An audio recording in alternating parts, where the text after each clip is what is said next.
How do we know when we're live? It People says, start. I think it says Hangout is live. Yeah, I see live in the top. People It start does. It start does. blowing us up here any second. Yeah, I'm waiting. I'm looking. Oh, Yeah. dude, this guy's calling this guy's a hater. His name is number 15 Burger King. Yo, he's tripping. Burger King Their lettuce. their McNuggets are inferior. What is up, Okay, yeah. guys? I see. I see everyone. I need my first beer, but I'm on a headphone or a headset. All right, we'll let everyone trickle in here, and then we'll get the show on the road. All right. Tonight we got special guest Brian BKXC in the house. What? Really not a special guest, just a regular, honestly. Oh man, Roach Trail's already kicking it off strong with the $10 super chat. What is up, dude? Waiting all week for this. Welcome back. Back from leave, got to see my wife 2 weeks in Florida. Now back to work, back to work in Maine and alone again until October. Hey man, you're not alone. Wow. You got us. At least I have my bike, and you got your bike. This community makes it go fast. Hell yeah, man. Thank you for being part of the community, and thank you for that super chat. And with that, welcome everybody to Sunday Night Live.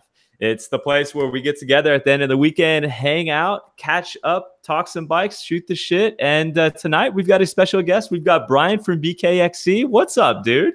Hello, everyone. If you didn't know, I ride the best trails in the world. I know. And that's part of why you're here tonight, because you've been riding some of the best for the past month, and you've been so busy. I haven't even talked to you. For those of you guys that don't know, Brian and I are really good friends at this point. And I feel like we've been that for a while now, but yeah, we normally do a really good job of keeping up. And over the past 2 months, I feel like I have no idea what's been going on aside from what I've seen in the videos. So, I wanted to catch up with my buddy here, and I thought, what better spot to do it than Sunday Night Live? Sweet. Yeah, that's funny. Yeah. It feels so official. It feels like a Skype interview thing instead of just a hangout. We're gonna have to loosen it up a little bit. Oh yeah, dude. Well, hey, there you go. Getting loose. Cheers. Where's your water? Right here, baby. It's right here. Hey, whoa. Cheers. Cheers, buddy. Cheers. I was like, whoa, what the hell's going on?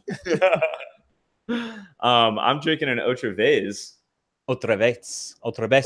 It's the new with lime and agave. I just went and visited Stout Paul at Paulus Maximus at Sierra Nevada, and got some new stuff for the patron weekend. Cool. So that's are you back home now, or was Seth so it was Windrock and then it was Knoxville, right? Yeah. So wow, you're so up to date. Yeah, I'm always there. I'm always looking at the Patreon stuff. You're always looking on the interwebs. Yeah. So yeah, we just got back from the patron weekend. For everyone in the stream that doesn't know, this weekend was a super awesome weekend. Both Seth and I had a big patron weekend at none other than Windrock Bike Park. By the way, I'm now calling that place Man Rock. Because that place is the most ridiculous place in the world, and I'm so stoked that you actually know what I'm talking about, because you and I went there for both of our first times, and that's an experience I'll never forget, dude. It still scares me. It's terrifying. Windrock, or anyone's like, yeah, I'm going to Windrock. All right, Godspeed. Have fun, dude. And in our write up on Patreon, the announcement, I'm all about not sandbagging anyone when we go to Windrock. I'm like, difficulty level, imminent death. Yes. Right at your own risk. Even that friggin' Talladega Trail, which is like the blue trail, from what I remember, it was just so friggin' nasty. Dude, George, do you know? You don't know George, I don't think. So George is a friend that was on my Moab trip, my Chasing Epic trip. He's got a epically large red beard. Okay. And so I've ridden with him, and he lives in South Carolina. So he came up and before I even got on the trails, he came off of Talladega with just a jacked up forearm and elbow, just deep gashes. And he was showing it to me, and it goes like this, and it splits open. I'm like, he goes, "Oh shit, that's deep." I didn't know that was deep. It was gross. Yeah. But yeah, man, it's Yeah, it's exactly as you remember it. And it was exactly like it was the day you and I wrote it this weekend. It was fast and loose. Yeah, freaky deaky. I saw hand up gloves in the chat, and I also saw Phoenix Matt saying, "Am I gonna do the drama roll now?" Dude, that roll, it scares me more than the drop. I'd rather it's worse. It's definitely worse. That having Bobo come over in the video and everything. Seth's making some great stuff right now. I'm really, really glad that he's like pushing the boundaries and like just getting better and just love it. I love watching the video. It's great. Dude, me too. And I agree with you because Seth was making that and I was just giving him a hard time. I'm like, what the hell, man? Like you said you were gonna make this for anyone that isn't gonna hit the drama drop, but you definitely made this harder. I would 100 times. I would always rather do the drop than that roll. Just hitting that like Bobo just cranking on his bottom or not bottom bracket. Yeah, pretty much bottom bracket, bottom of his bike. Just like, come on. What you didn't see were like so I hit it 3 times, and the first time I did it like super clean, but then both of the next 2. I don't think my back wheel touched the ramp. Yeah. I went off of it, and then like the back of the bike didn't follow, and I just like McCaskill style. Oh no, not on purpose at all. Though it was so scary. It was like that second time that Bobo did it. Did you see that when his front wheel didn't land on it? Yeah. But so just to fill you in, he is enacting this thing where like if you hit the feature, you get your sticker on it. So nice. So you're gonna do do the roller. You gotta get your sticker on there. Full friggin' thing. Yeah. Yeah, for sure. Yo, I'm gonna take a look over here. We got downhill. I'm gonna take a look over here, see who all is up in here. Yo, what's up, Mountain Bike Geek? How you doing, man? Welcome to the stream. Welcome to Sunday Night Live. Always great to have you here, man. Hope you're still out there enjoying Texas. Downhill Dewey, what's up, man? Dating fun for Brian or Alex? The twofer tonight with both of us together. I think, hey, this is the first time that you and I have not physically been together during a live stream, isn't it? Yeah, I think we've done some Patreon live streams where we kind of had this setup going. Right. And hey, fun fact for everyone watching, this is on if this picture looks really nice and crisp to you, this is on one of those webcams that Brian gave me. It's the Logitech webcam. It was his van warming gift. And I think it looks amazing. Like I'm staring at it right now and I'm having a hard time keeping my eyes up. But yeah, dude, thank you again for that. Eyes on the camera. Yo, Hertz Gaming, what's up? No, what's up, dude? You know I'm gonna drop a super chat or 2. Beers on me. Hey, cheers to you, dude, and welcome to the stream. Preston Farnsworth, what's up, man? He just wants to say you guys rock. How cool is that? Thank you, dude. And rock on. TZ Outdoors, thank you for the mic drop. And we got Cash Panda in the house. Former mod here. Not sure if you remember me. Just got back from the maiden voyage and I'm making a progression video of the runs at my downhill park. It feels like I'm a different rider, way more loose, flowy. Nice. That's sick, dude. That's a good feeling. Like, do you have your confidence back, Brian, yet? I feel like I'm still not like fully into season. I don't feel like at the end of a season, you know, you're like the best rider you can be for that year. I don't feel like I'm yet back to where I was at the end of last year. How are you feeling? You're looking good. No, I think it's kind of funny because you guys, like, I hear this term season and we don't say that like in California. I've never heard that until I started hanging out with you. Like, oh, the season. And it's like, and even now when California problems going somewhere. So it's like, there's no stopping. It's just full on. And, actually, if you guys saw my Patreon video today on Bike Park Wales, like it was fucking rocking there. Like I felt the fastest I've ever felt. I was on the orange. Wait, was that with Georgia? Yes. Georgia Leslie from Specialized. It's just a really friggin' awesome ride. Like, and then that's only half of the ride. Like the next Patreon video will be riding with Blake Sampson from GMBN. And that was super fun. Like that guy's a total goofball. Like he would it'd be so cool if he was around. Like if he was in America, we could ride with him all the time. Like it would be so fun.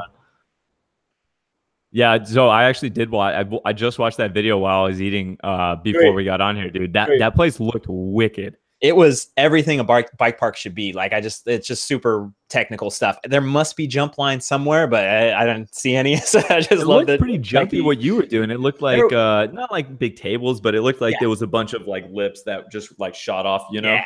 And eventually we did get on some weird, like wrong path that was like big jumps and big stuff. And I was just like, back to my, I think I said insufficient funds or something like that. Like, I didn't know. I heard that. I was like, I thought that was either an incredibly clever thing for you to say in that moment, or that was the name of the trail. No, I just came up with it just at that second, like just so fucking tapped out kind of thing. I thought that's what you did because I thought you had cased it and you were like, nope, insufficient funds. That was so clever. I can't believe you thought of that while riding.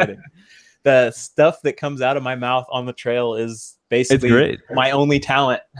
I was talking to Seth's camera the other day, like while we were filming the roll down video, and the first time he hit it, he laughed, and I was commenting about I definitely know yours and his like sketchy laughs now. I know y'all's different laughs because you both have this really funny one for like sketchy, and yours is like. I heard it's like some different laughs in the Blake video that I was editing today, which is like I'm like, oh, I haven't heard these before. These are interesting from me. It's like that's the surprised one. Yeah. So, we're talking about this, but some people might not know what you were doing the entire month of May. Why don't you fill everyone in? Brian is quite the jet setter. Definitely. That's riding the best trails in the world. Yeah, that is not hyperbolic. This guy is getting around. The UK is definitely just so many fans in the UK, just always like, go to the UK, go to the UK. So I actually got an email from this guy. I say guy, but his name is Guy Kestevan. It's like, I got to say like a bloke from now on. And he had emailed me like a couple months ago and said, hey man, you want to come to the UK? And I'm like, yep, when's the best time to come? And somehow, some way we picked the best friggin' time of all time to go. There was like one rainy day, maybe two. I wondered how you didn't get any rain. It was insane. It was just the most like people were like, it's never, I lived there for 6 years and I never saw the trail dry. Like, we haven't had like weather like this for 10 years. Just people were just like losing their minds. And it's fantastic. It was just so damn good. And yeah, so Guy Kestevan guided me around. He's like a pretty prominent bike journalist in the UK. He tests all kinds of bikes. He has all kinds of relationships with all the companies and stuff. So he's like, like when Santa Cruz launches a new bike, or like they'll fly him to California basically, and he writes freelance. Yeah, exactly. So he's very much like connected in that universe where I'm not connected whatsoever, kind of thing. So it's pretty cool to like hang out with him and meet all his buddies and ride his local trails, ride fucking top to bottom. We started in Scotland. We went down to Wales. Oh my God. Lake District. It just over and over. We had a lot of good rides, so many good rides, and I actually got some of the good food and stuff. That was cool. Because I feel like they eat your type of food there.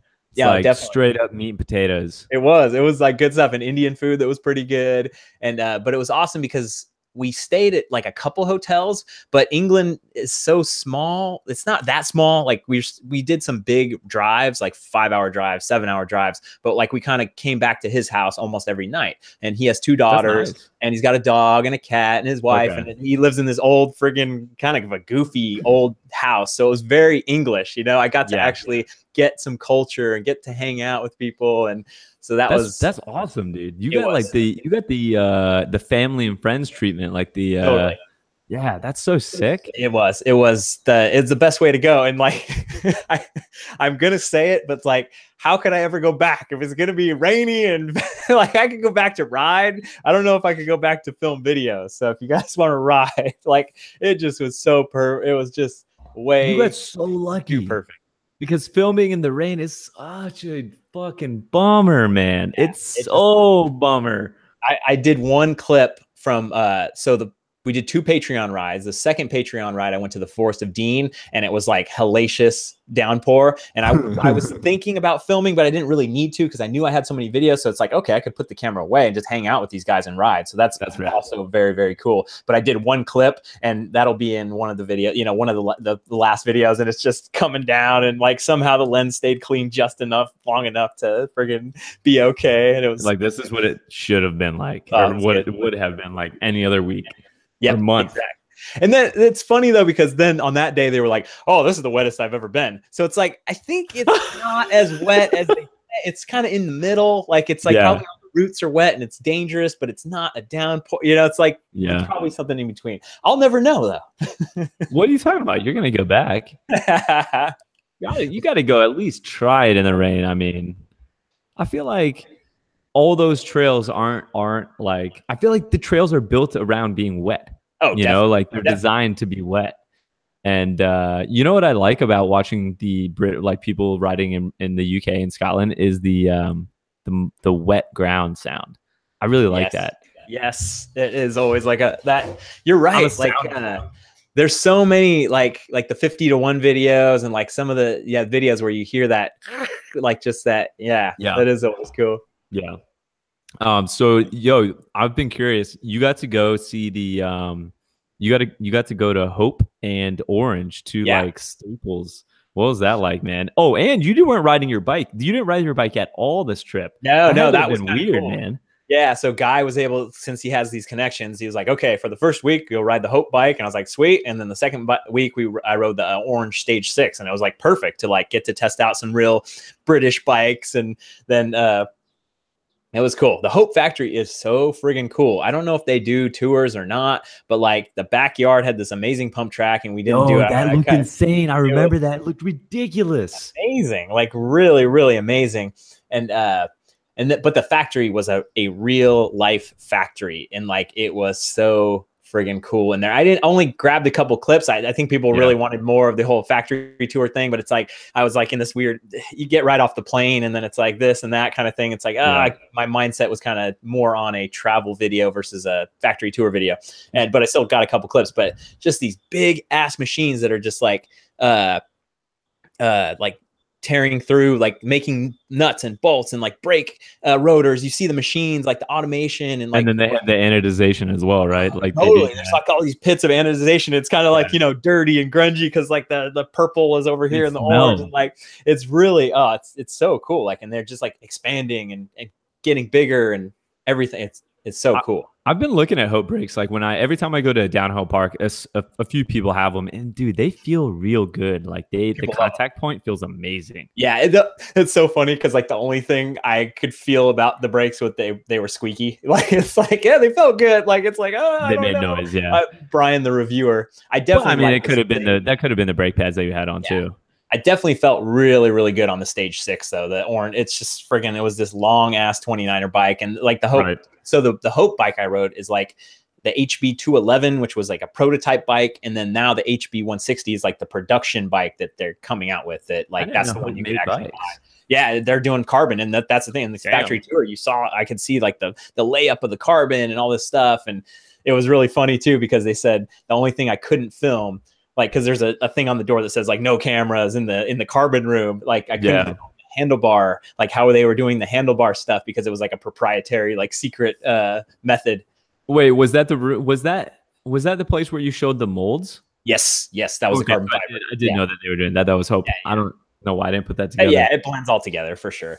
But that's now I know how rad that you got to see those. Yeah, and I'm going to start my own carbon handlebar company now, so it's great. I stole all their. Did you get that really high res, that 4K? Did you accomplish your mission? It was all a farce. We were just looking to steal the geometry in the mold.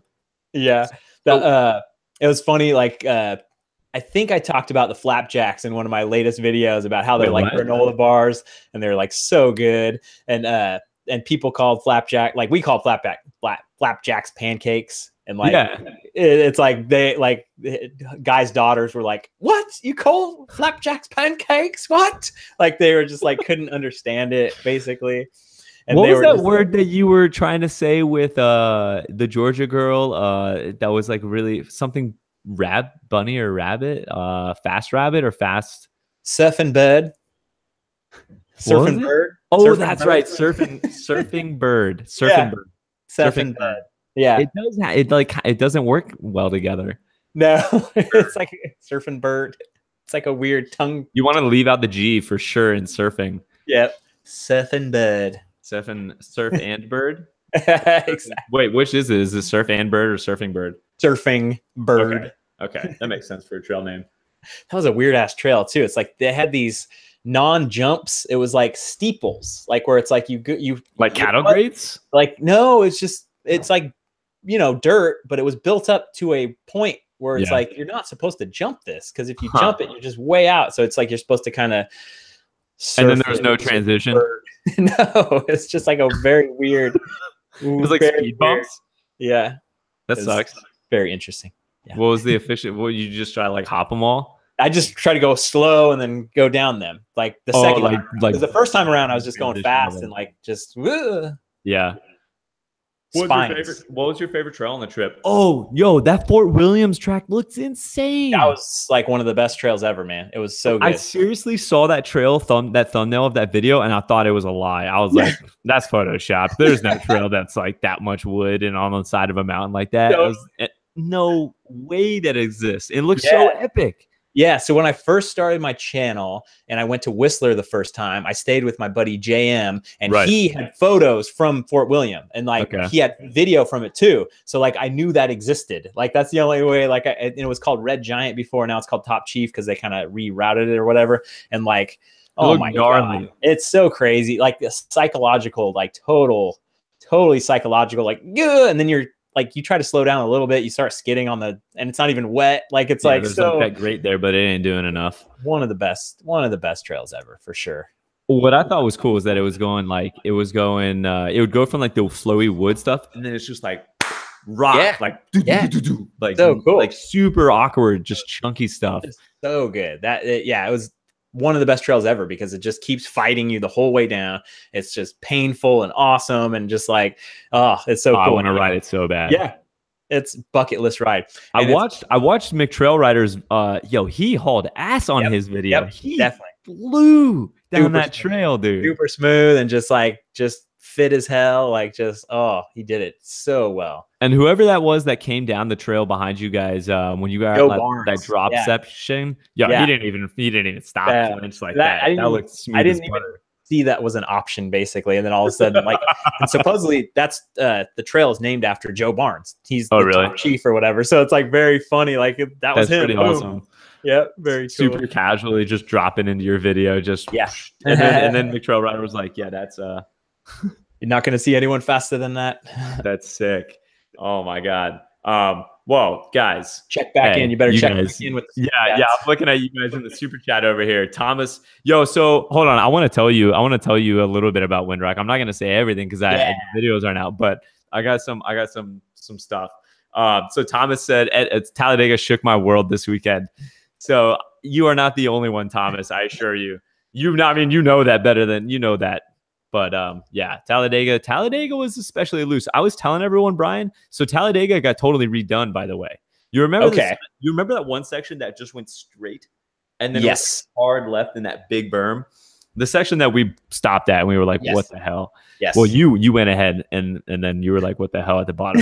But so I talked to Sean, the trail builder there, and he was like, we ran out of money or we ran out of time. It was one of those, I can't remember. And he's like, what's the fastest way to end this trail? And they were just like straight line down the mountain. And that's what that makes sense. That makes sense. So now they can kind of pick it back up and finish it out. Yeah. So, now that they had time or money or help, they changed it and it's way better. So I just kept telling everyone, I was like, you have no idea. Talladega. There was this one just straight away. It was like race lane wide, but it was dry and rocky in it, and you had way too much speed when you go into that berm. Had rocks and everything. Oh, and that one little freaky turn at the bottom, where you like come around the turn and it's like all of a sudden gnar. That's what's funny is like as many trails as I've ridden, there's certain stuff that's still like burned in my mind, and I remember that so much. How can you forget it when you come around that turn for the first time? Yeah. I feel like that whole visit, our first time to Windrock, is just etched in my memory of this, like fear. Yeah, like what is the definition of fear? That totally. I haven't ever been that cautious on a ride before in my life. I don't think anywhere. But I also remember that reach around trail that was like just really awesome enduro style. Everyone loved it. Yeah, it's just so good. Like that's like Spain, that little touch of Spain kind of just, or even Revelstoke, or just reminded me so much of these different places that like my favorite type of riding. And that one hasn't changed. That one has gotten a little bit more rutted out and rocky, but aside from that, it's still like one of the patrons, Jody, I went down it with him like the second half. I came out of Horseface, and he was losing his shit. I just heard him yelling like, "This is the best trail ever, my favorite trail of all time." He just came like flying down that like S section, you know, and then you go across the river. Yeah, dude, that trail's so sick. Yeah. I think that's the thing about a park too, is like you do enough runs and then it kind of burns in even more. Like, yeah, for sure. Josh MTV, what's up, man? If you had all the money in the world, what bike would you get? Man, Josh, first off, thank you for the super chat. But I gotta tell you, I gotta be honest with you, man. Like, I hate this question. I really do, because A, ain't nobody got all the money in the world. B, all I want is a competent bike that I'm enjoying. I'm not the type of guy, and nor is Brian, to get on a bike and then still be like eyeing around, like, you know, looking for the NBD, the next big deal. We both just end up getting bikes that we're happy on and being super grateful that we're on it and, you know, riding them. The most important part. Wouldn't you agree, Brian? Yeah, it never ends. That's the thing. You can obsess, and there's always going to be a new bike. There's always going to be a new thing. And I hate to like even play into it, because I just got a new bike and I'm like, hey, I want these upgrades and stuff. And we all are guilty of it for sure. But I like my bike a lot. But the bike industry, they feed off that shit, and like they're gonna keep playing into it, and you know that's why I feel like we're programmed that way as humans, first of all. But then they just do it. They're like, you know, come up with something new that, you know, probably wasn't necessary, just to say there's something new, and we're all like, ooh. But you know, my what I say, Josh, is just, you know, I'm really happy with the bike that I'm on right now, and I just go out and ride the hell out of it. And yeah, for sure. But I will be guilty of getting people to travel and spend money on travel and experiences. So I have no shame in that. I can totally get behind that though, because, you know, experiences are where it's at. You know, there's anything that I say after this point is cliche, but you know, you can't take money with you to the grave. So go get experiences and go meet people. And yeah, I'd say spend the money on the travel rather than a new bike. Bo Ortiz, what's up, man? Alex, how are you liking the new camera now? Brian, what camera, non-GoPro, do you use? Saw the Georgia video today. Can't wait for the Blake one. Bo, first of all, thank you for the super chat, man. And that's actually both the same answer, because Brian and I use the same camera. Brian did all the heavy lifting. Brian did the research on this camera like way back before even Seth had this camera. And now we all have this exact same camera. It's the Sony RX100 Mark V, and it is baller.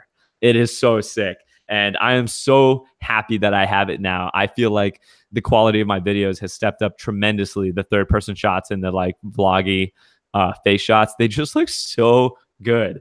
And you brought it on your rides. You brought it on your rides, and it's really nice when you're actually riding, and like it actually added a really, really cool dimension when you guys were climbing up the like the hellaciously destroyed like Greenbelt Trail up to Kitsuma, was it? Like, that was so cool that you had really good glass on it. You had good shots and everything, and it just added so much. It's crazy so cool. The difference it makes when it's not an action shot. You know what I'm saying? Yep.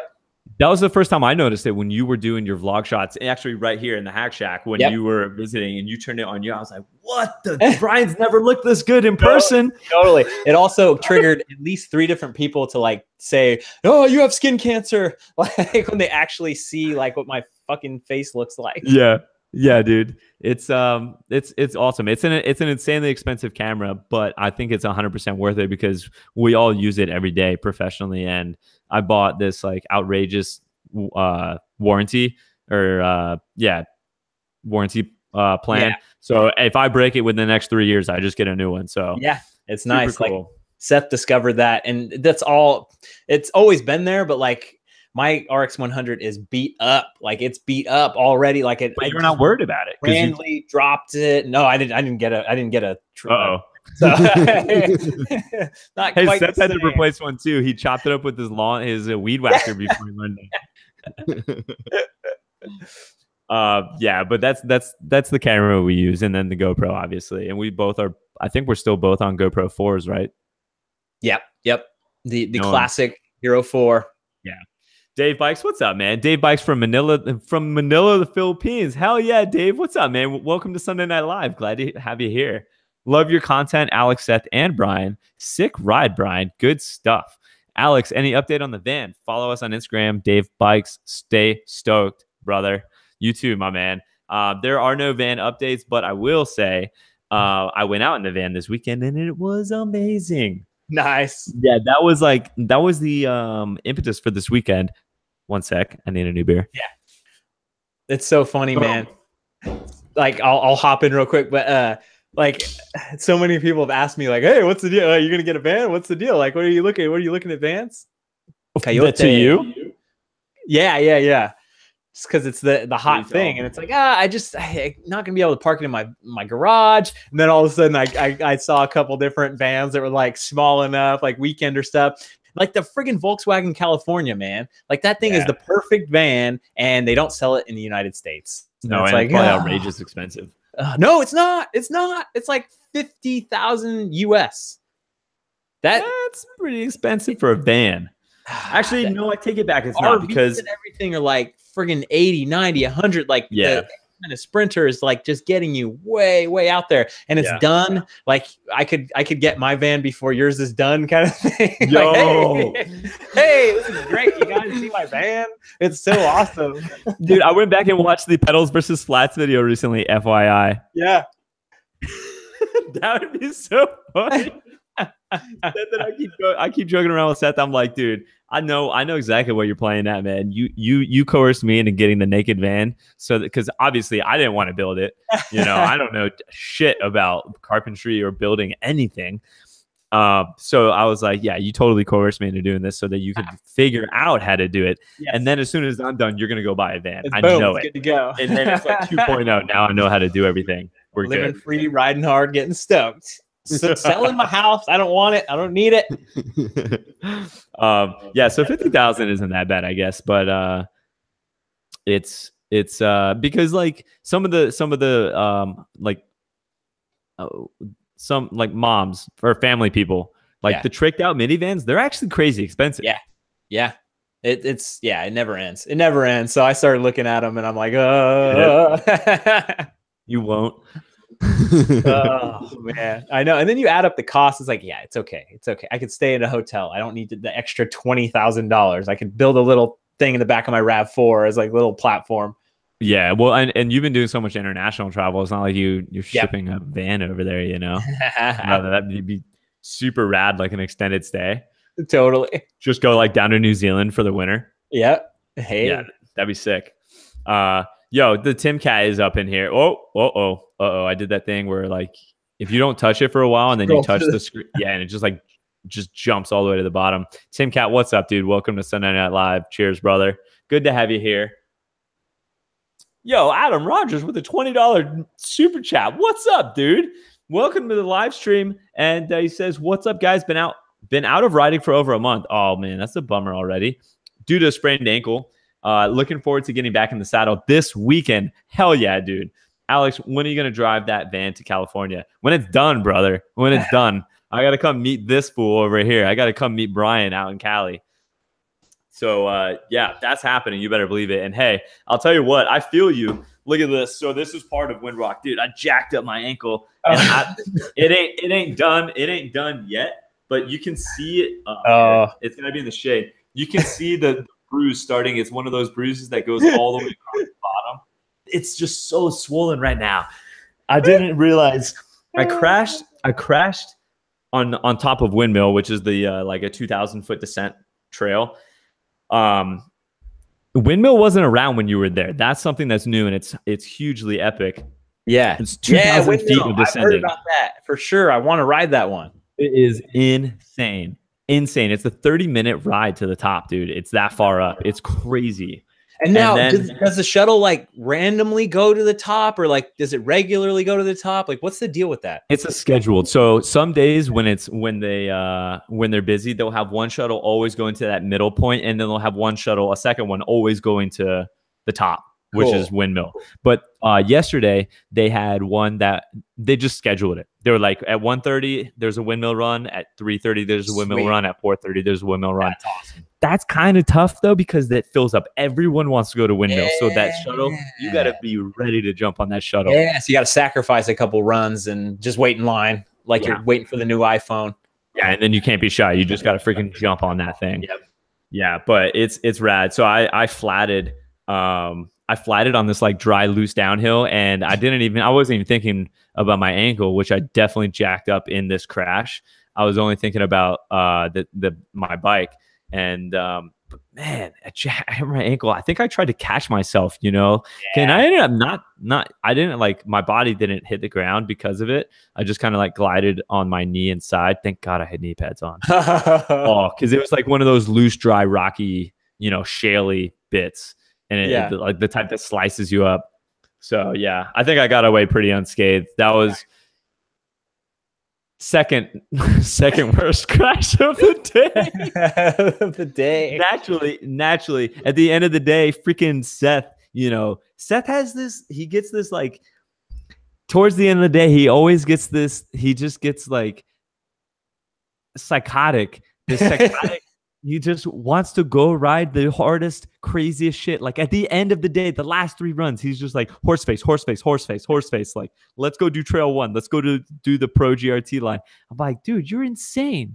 Just chill. You're like tired by this point. Have some fun. He gets this like look in his eyes. He just is like, yo, let's go do horse face. You guys want to do horse face? He's like, yeah, I want to do horse face. Jonesin. Yeah, so we went and did horse face for the last lap, and we all ate shit. All of us. 3 out of 4 guys. We all ate shit. Seth broke his bike. And on the last run of the day, we dropped into it, and no one was touching their brakes like idiots. Like, you should never be dropping into this horse face trail with not touching your brake. And you remember Shaggy, right? Shaggy, the guy, the trail builder. So he was there with us, which is just, it's always so much fun when that guy's there. He's hilarious.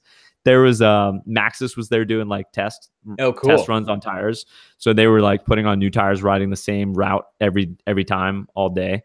But he just came out for the last run of the day with us to Horseface, and he dropped into Horseface and immediately took his inside foot out. Like, he was already out of control. He was motoing it like on the first berm. There's just like this tiny berm around a tree, and he already had his foot out.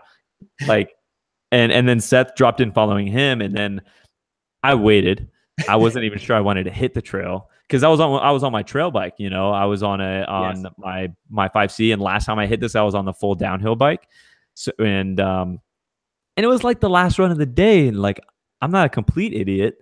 I know how this works. Yeah.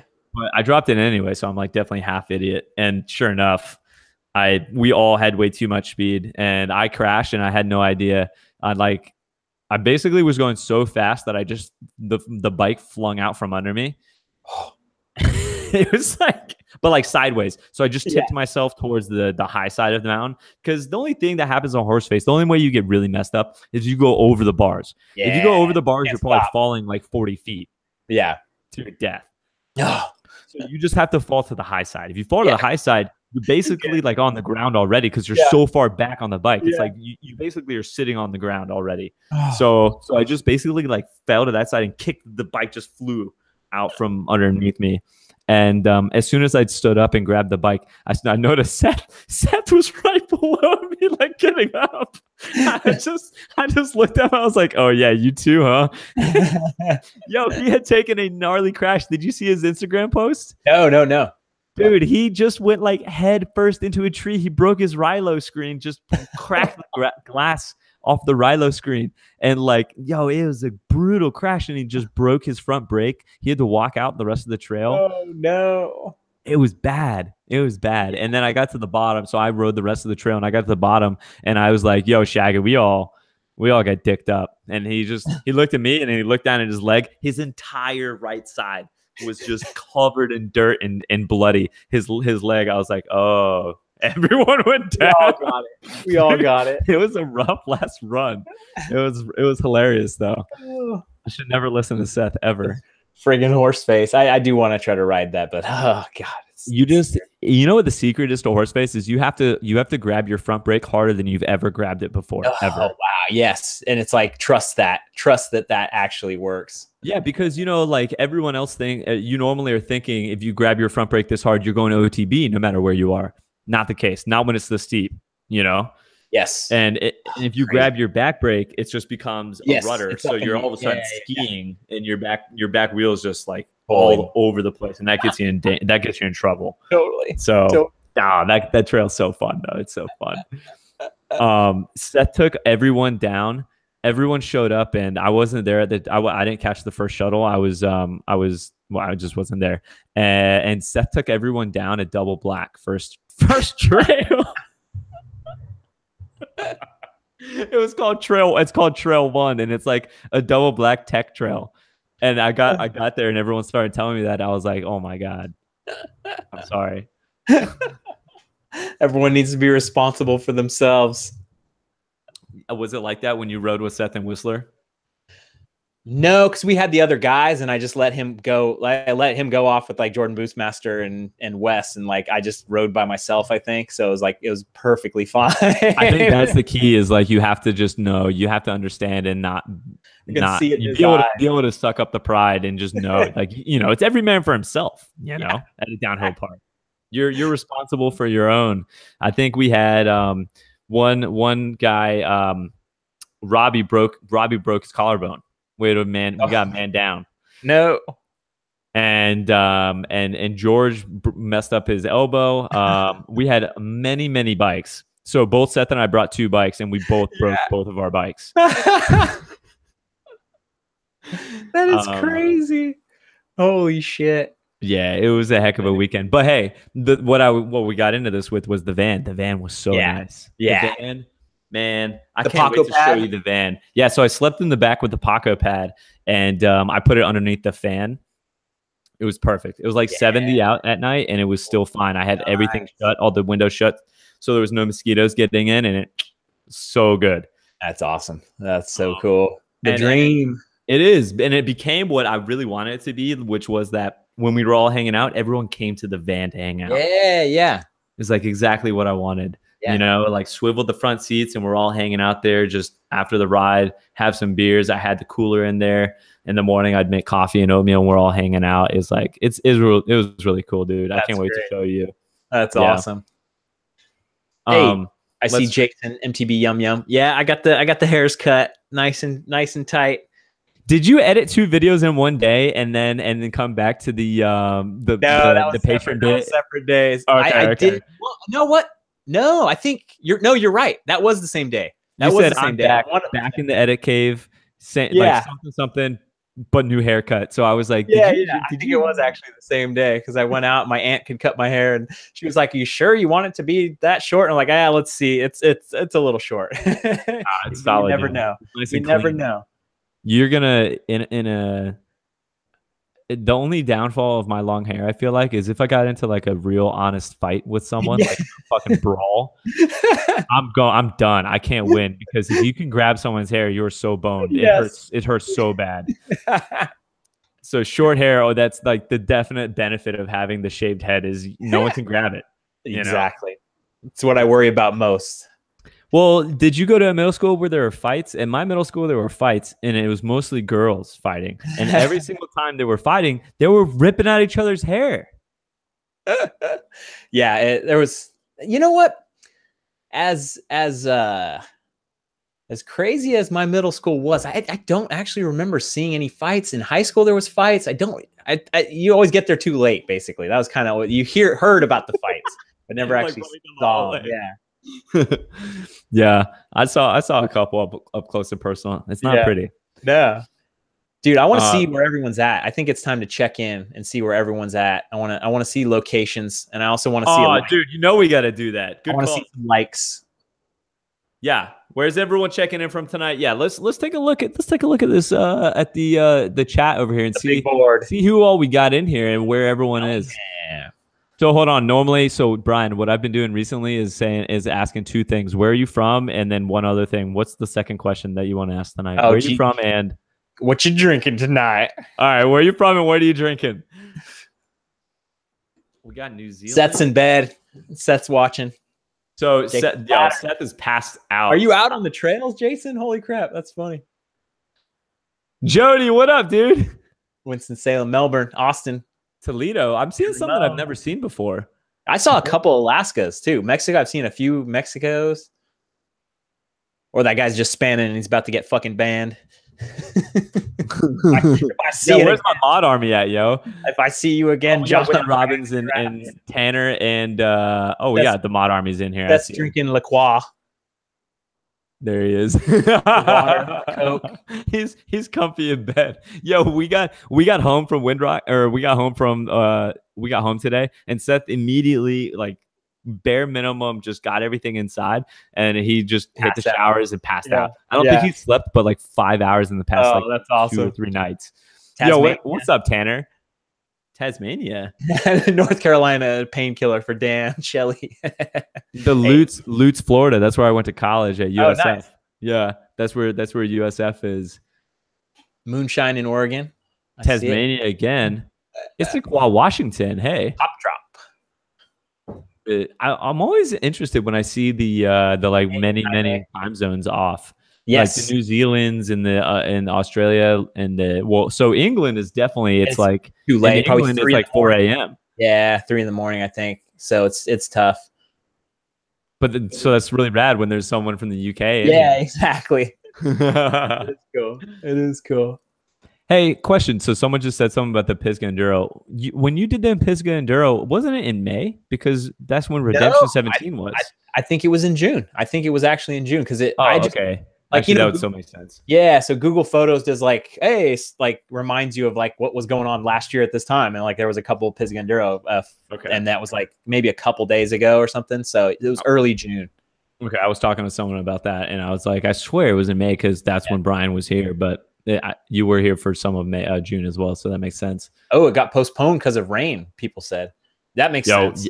Yeah, we had that freaking tropical storm come through while you were enjoying like living large in England, dude. We got 2 weeks nonstop rain. I didn't know it could rain that long. I forgot that it was the tropical storm thing. That makes more sense that road and those trees were so destroyed. Oh my God, you wouldn't even recognize that greenway. It used to be so pretty, and it's like. It just fell out from under, and then there was like these massive landslides. I've actually never seen a landslide before, so it's pretty crazy to see it.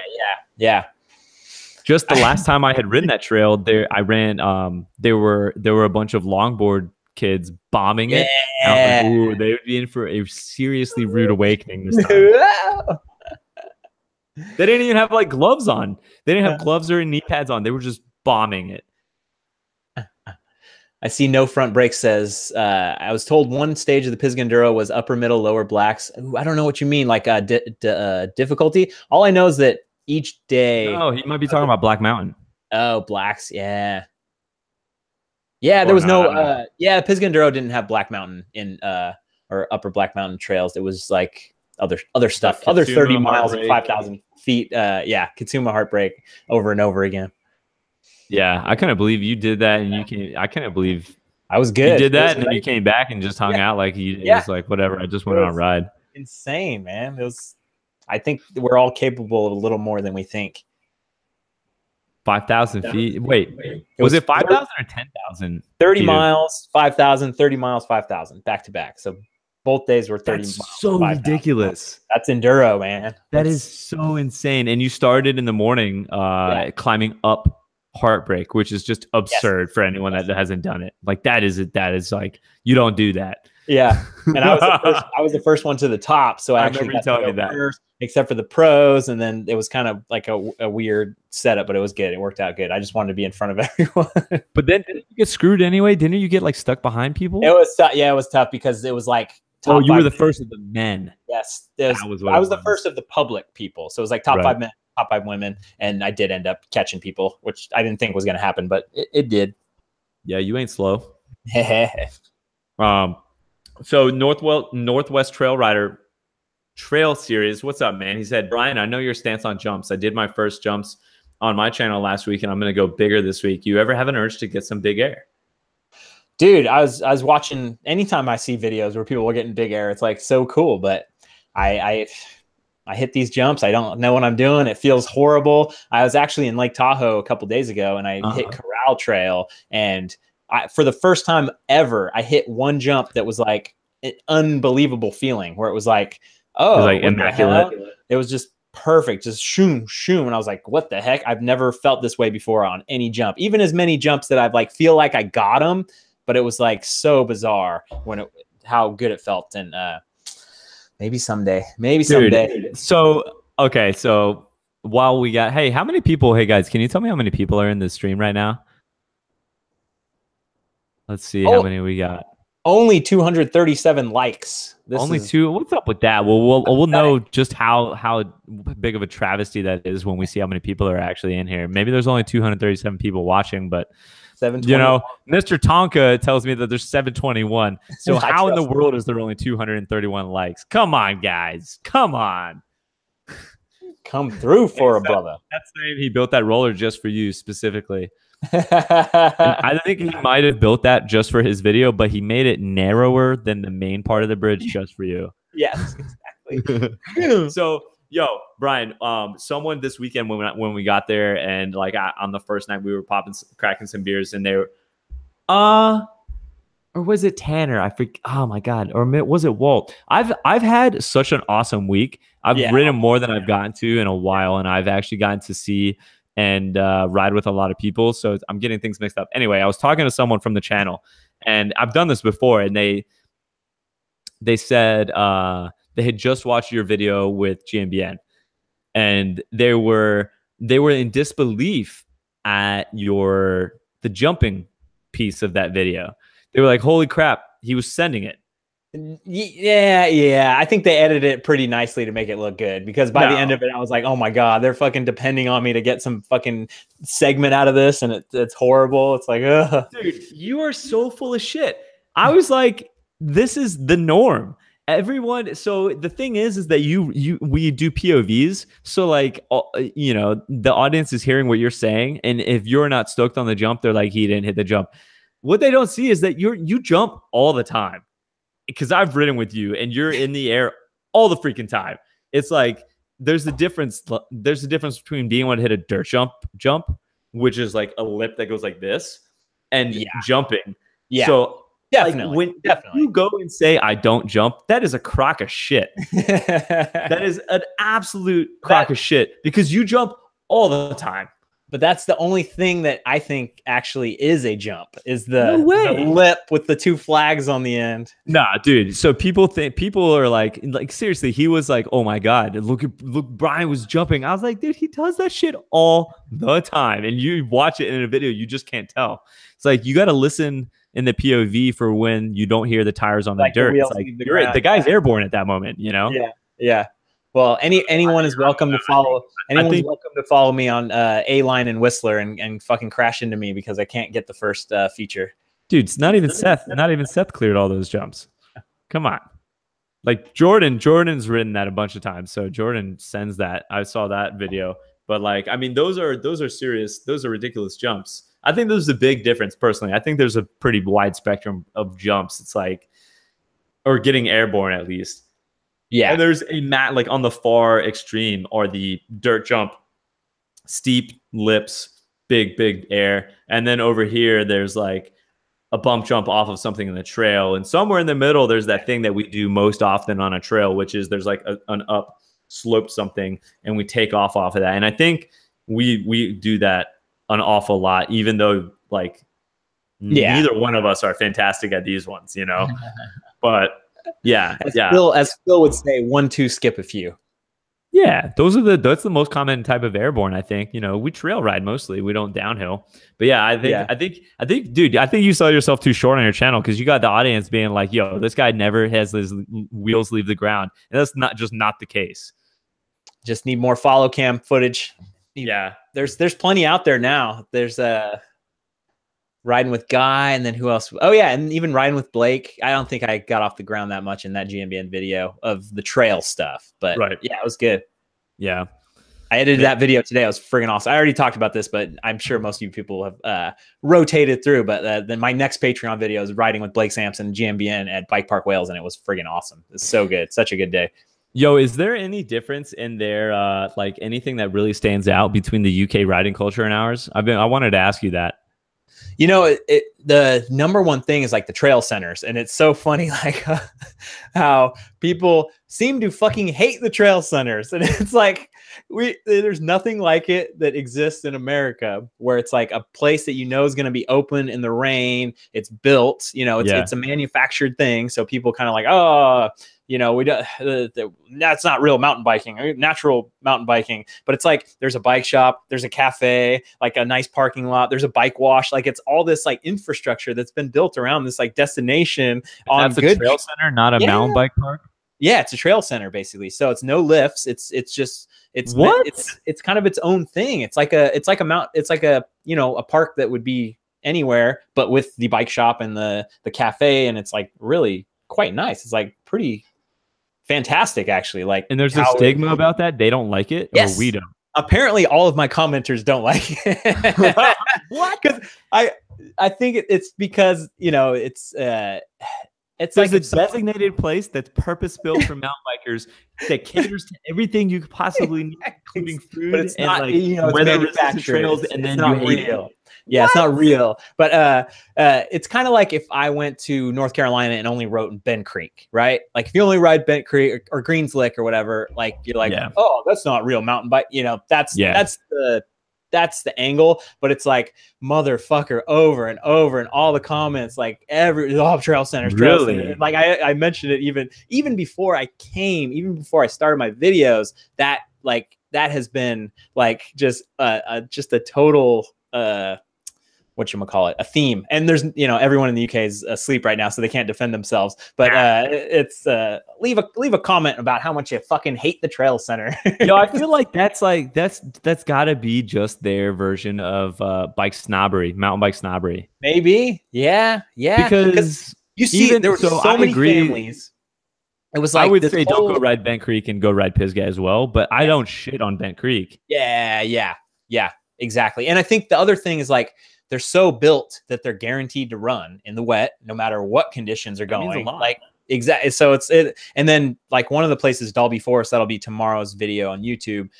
Just tons of families and stuff. And then we got out there far enough where it was friggin' awesome. It was like actually tons of people, or not a ton of people, like kind of just badass trails out in the boonies kind of thing. And so I dug it, but I get what they're saying, but it's just very, very funny. Like the the stigma.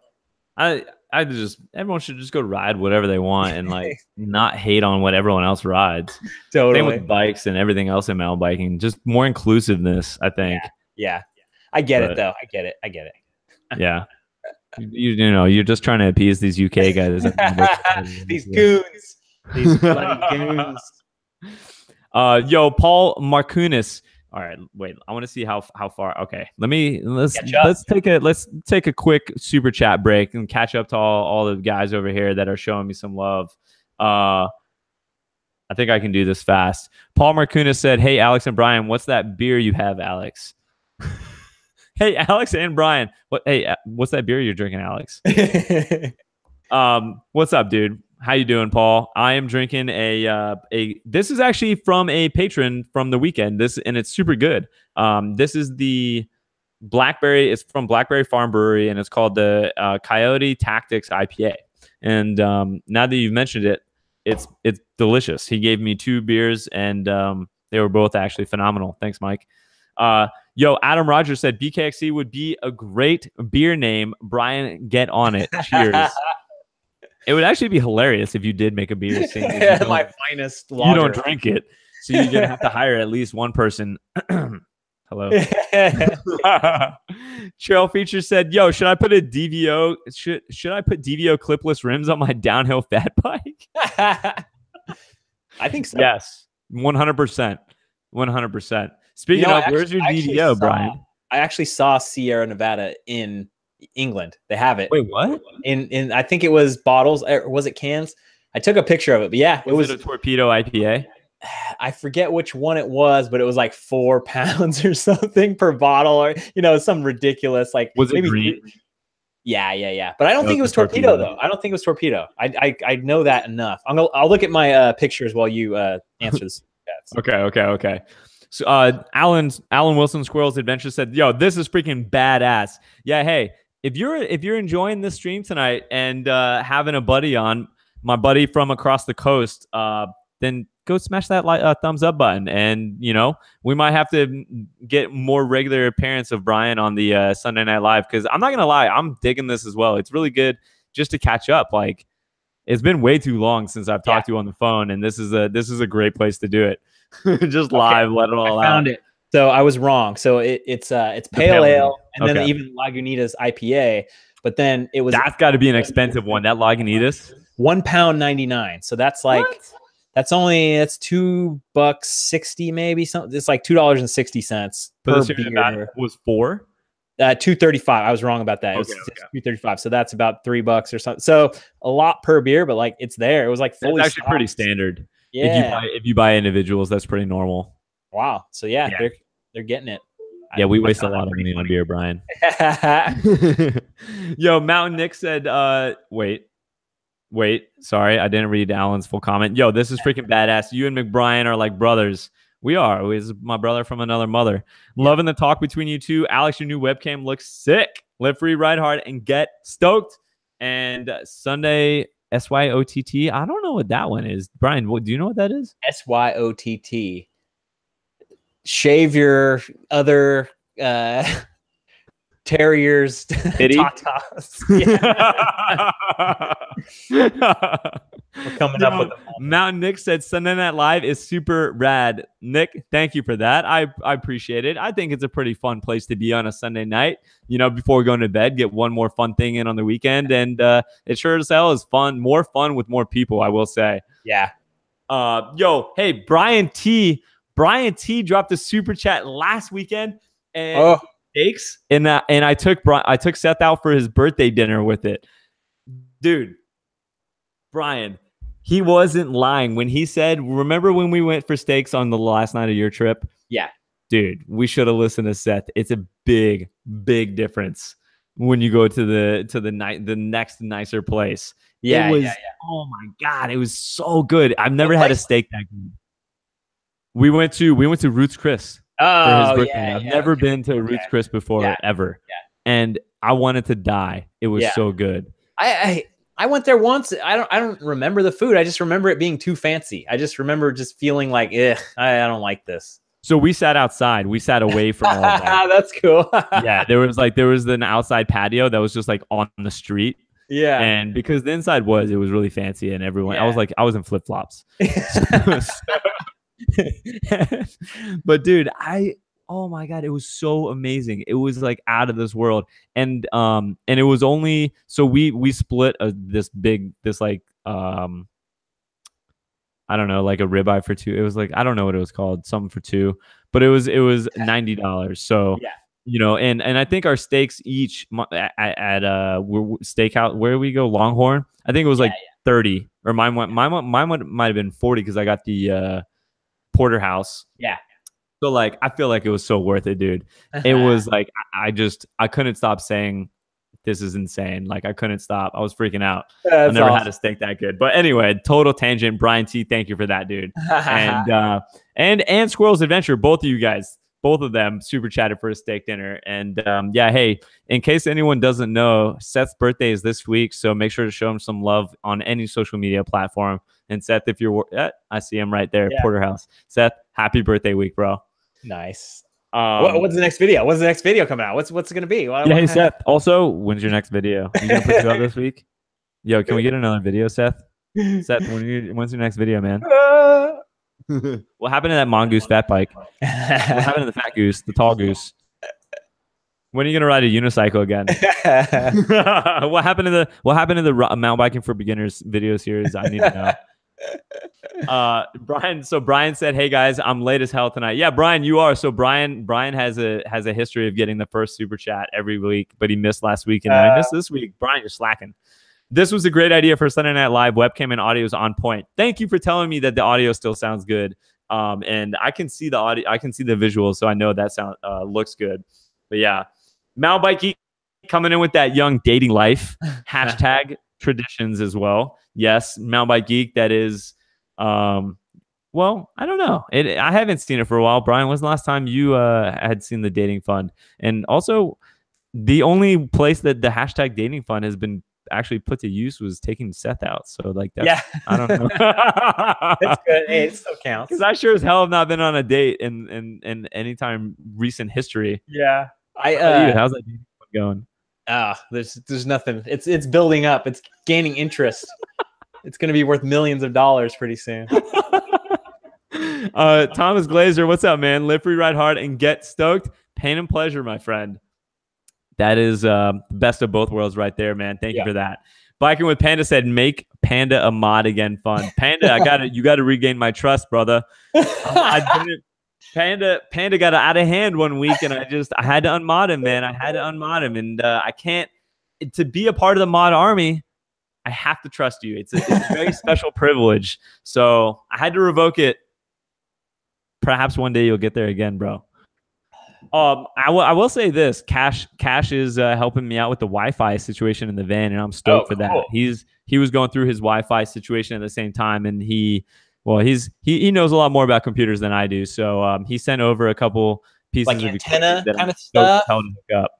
Yeah, I think it's like a so it's not a booster, it's something else. It's I think it's a router and then some. Actually, I mean, Cash, what is it, dude? I'm not. He think he went to bed.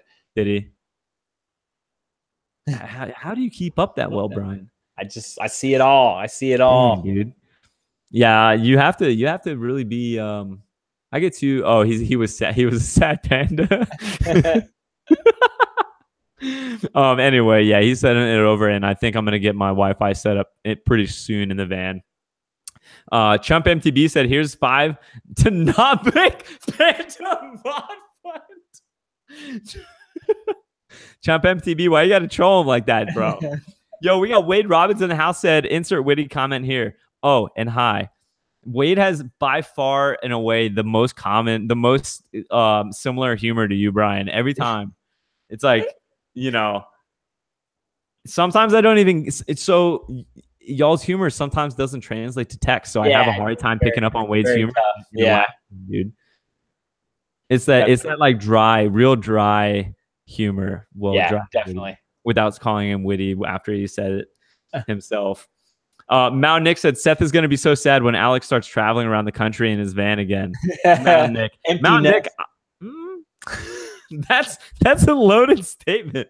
I mean, you know, I'll let Seth speak for himself, but we have a pretty damn good time here. But at the same time, I'm crashing in his house, so you know, it's a give and take thing. But yeah, we have a really good time. I'm not gonna lie. We work well together, and we get to go ride bikes together, which is pretty damn awesome. And yeah, he's been pretty damn gracious too with me being here this long and helping me with the van. Not gonna lie. Trail Ripper Juan Malagon, what's up, man? My buddy from Florida, he said, "What's up, brothers? How you doing, man? Welcome to Sunday Night Live, and thank you for the super chat, dude." Paul Markunis, well, good night. Got to get some sleep. Paul, if you're still here, man, you have a great night, and we'll see you next Sunday. Joe, Mr. Tonko, what's up, Joe? I was wondering if going to Knoxville was to mitigate any more damage at Windrock. Yeah, it was. So here's what happened. We all woke up this morning. Well, everyone broke something, whether it was a body part or a bike. No one got away unscathed. And so it was either we do another day, and a couple people rented bikes the first day, so that meant like another $100 on our rental, and then $30 more on the bike park. And we're like, you know, we can save this money and go ride an awesome trail where we're not going to break ourselves or our bikes. And like, we can all ride our trail bikes there. We're not going to be fearing for our lives. we'll all get to stay together because like sometimes at a bike park, if you get on opposite shuttles, like you never see each other the whole day. You know what I'm saying? Exactly. I didn't see Seth until like 2:00 Mm-hmm. because we were just on opposite shuttles. So yeah, it was definitely to mitigate the damage. I think we had like the fear of God stricken in us from the first day. Pretty quickly. Yeah. It was really funny. I wish you were there, Brian. Mountain Nick said Huntsville, Alabama, drinking IPA Apocalypse. Ooh, that sounds pretty yummy. I'm gonna have to check that one out. Mr. Tonka, people need to listen to how long BKXC's tire leave the ground in his videos. Agreed. Happens really often. Yeah, it's like a nuanced thing to be listening for. And especially if you're watching a video on a phone, you're never gonna tell that. Yeah. But Joe, I agree. Brad Warner with the mic drop, $10 super chat. Brad, I'm gonna cheers to you, my friend. Cheers, brother. Thank you for that. A mic drop. I don't know if you know, but you can leave a message with those too, buddy. Let's see. Am I almost caught up? I am. Chump MTB said, "Who are the 8 people who bothered to dislike this live stream?" Oh, lame. We got dislikes. There are other things to watch if you don't like it. Try Westworld. It's amazing. Chump. Fun fact. Brian, do you watch Westworld? So no. Well, yes and no. So when I went to Australia, when I had some big international flight last year, maybe it was Spain, I watched like 9 out of the 10 episodes. So I haven't watched like the season finale of season 1. What? But like, yeah. So like there's that. And then like there's a new season going. But hey, I did watch Jumanji Welcome to the Jungle with The Rock and Kevin Hart. Yo, it was really how good was that? It was your recommendation and it was really, really good. It was surprisingly good. I teared up a little bit. Teared up a little bit on the airplane. I was like, oh, what the hell's going on? It's a great movie. Great movie. Who knew Jack Black's standout role would be impersonating a girl? It was great. Oh, I guess, Kevin Hart, everyone did pretty well. I'm not going to lie. It was surprisingly funny. How is strength my weakness? Well, like all-time funny. Get away. Hey, what was that movie rated? Because like he had an ongoing dick dialogue. Yeah. They'll do PG-13. They can. It was 13. Okay. Yeah, that was pretty funny. Yeah. I mean, that was also a bold move because that was such a fan favorite movie. Yep. And Robin Williams was the lead. And so like to remake that could have been a disaster. Totally. I totally expected it to be a disaster. Yeah, it was a good homage. The Rock's killing it. Yeah, no, he did well. So anyway, you need to start watching Westworld. It's kind of like a thing. It's the weekly. I look forward to Sundays because I come here and we do Sunday Night Live, and then I go watch Westworld after this. Oh, cool! And this season is so good. Well, Game of Thrones, Westworld, whatever the Sunday night thing is. Totally. And it's always ready by the time Sunday Night Live is over. But you should definitely go watch at least the finale of the first season, dude. Definitely. I can't believe you can even watch all of it and then not watch the finale. How much self-control do you have? Just in case you didn't catch it from the chat mob, SYOTTSC on the trail. There you go. Oh, interesting. Never seen Brian, you're slacking. How'd you not catch that? I didn't know. Yeah. What did we say? Abbreviated. I think it's easy to type it. What's that? I said, what did we say? What did we call it? Oh, shave your other terrier's tatas. And hell yeah, steak is worth it. Yeah, Alan, thank you so much, man. It was way worth it. And don't forget to wish Seth a happy birthday because that's what that was. Twitchy Nick, continue to enjoy following your awesome adventures, Alex and Brian. Had my first ride on my new dropper this evening. So super stoked. Game changer. Dude, Twitchy Nick, you just got a dropper post? Oh my God. That's awesome. Do you remember the first time you rode with dropper post? I do. It was in Moab and it was a long time ago and I didn't have a dropper post. Brother on your first video? Yeah, like the way back in the day video, like the on Mag 7. It was Mag 7 and then maybe the day before that it was like for Slick Rock Blur LTC, and it was like, oh my God, you're going down these super steep things. You just drop the dropper post, and it's like, oh my God, it's so cool. We had a guy on our Moab trip that had never ridden with a dropper post, and it's funny. you don't get many people that haven't ridden a dropper post anymore. Yeah. But it was so funny to see or hear his first reaction, because he didn't want to bother with it. Yeah, you got to like, that's like so funny. Like my brother still like kind of forgets, like it's there, like just you got to slam it, you got to hit it, like you almost forget it's like all dropper post management. And then we all got on his ass, and he finally dropped it, and he was just like, "Oh my god!"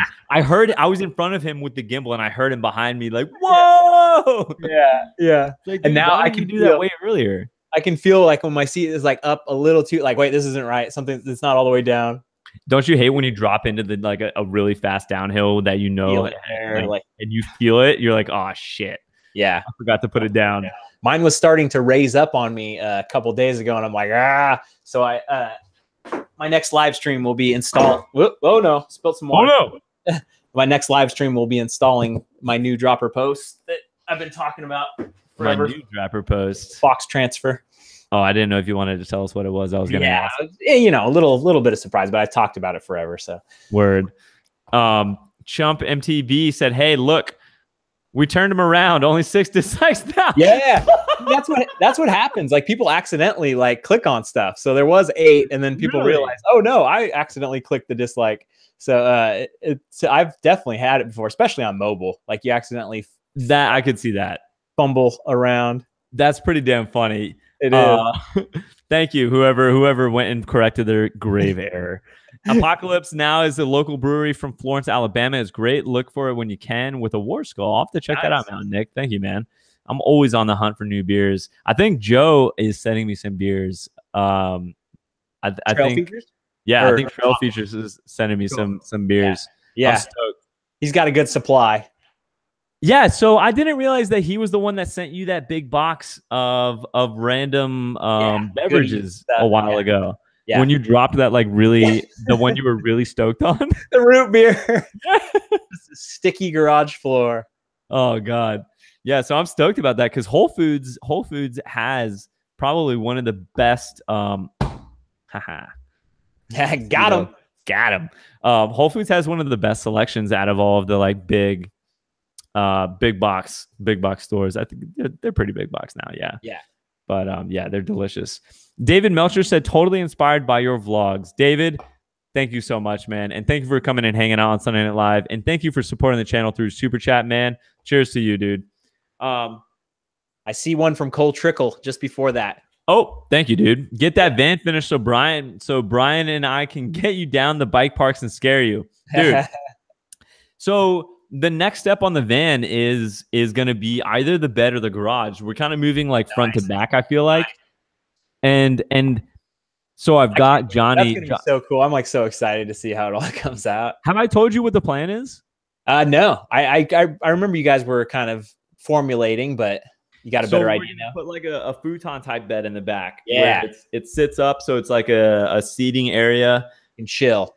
Yeah. So you know the swivel seats are over here and they're facing in, and then the bed will be over here and facing in as well.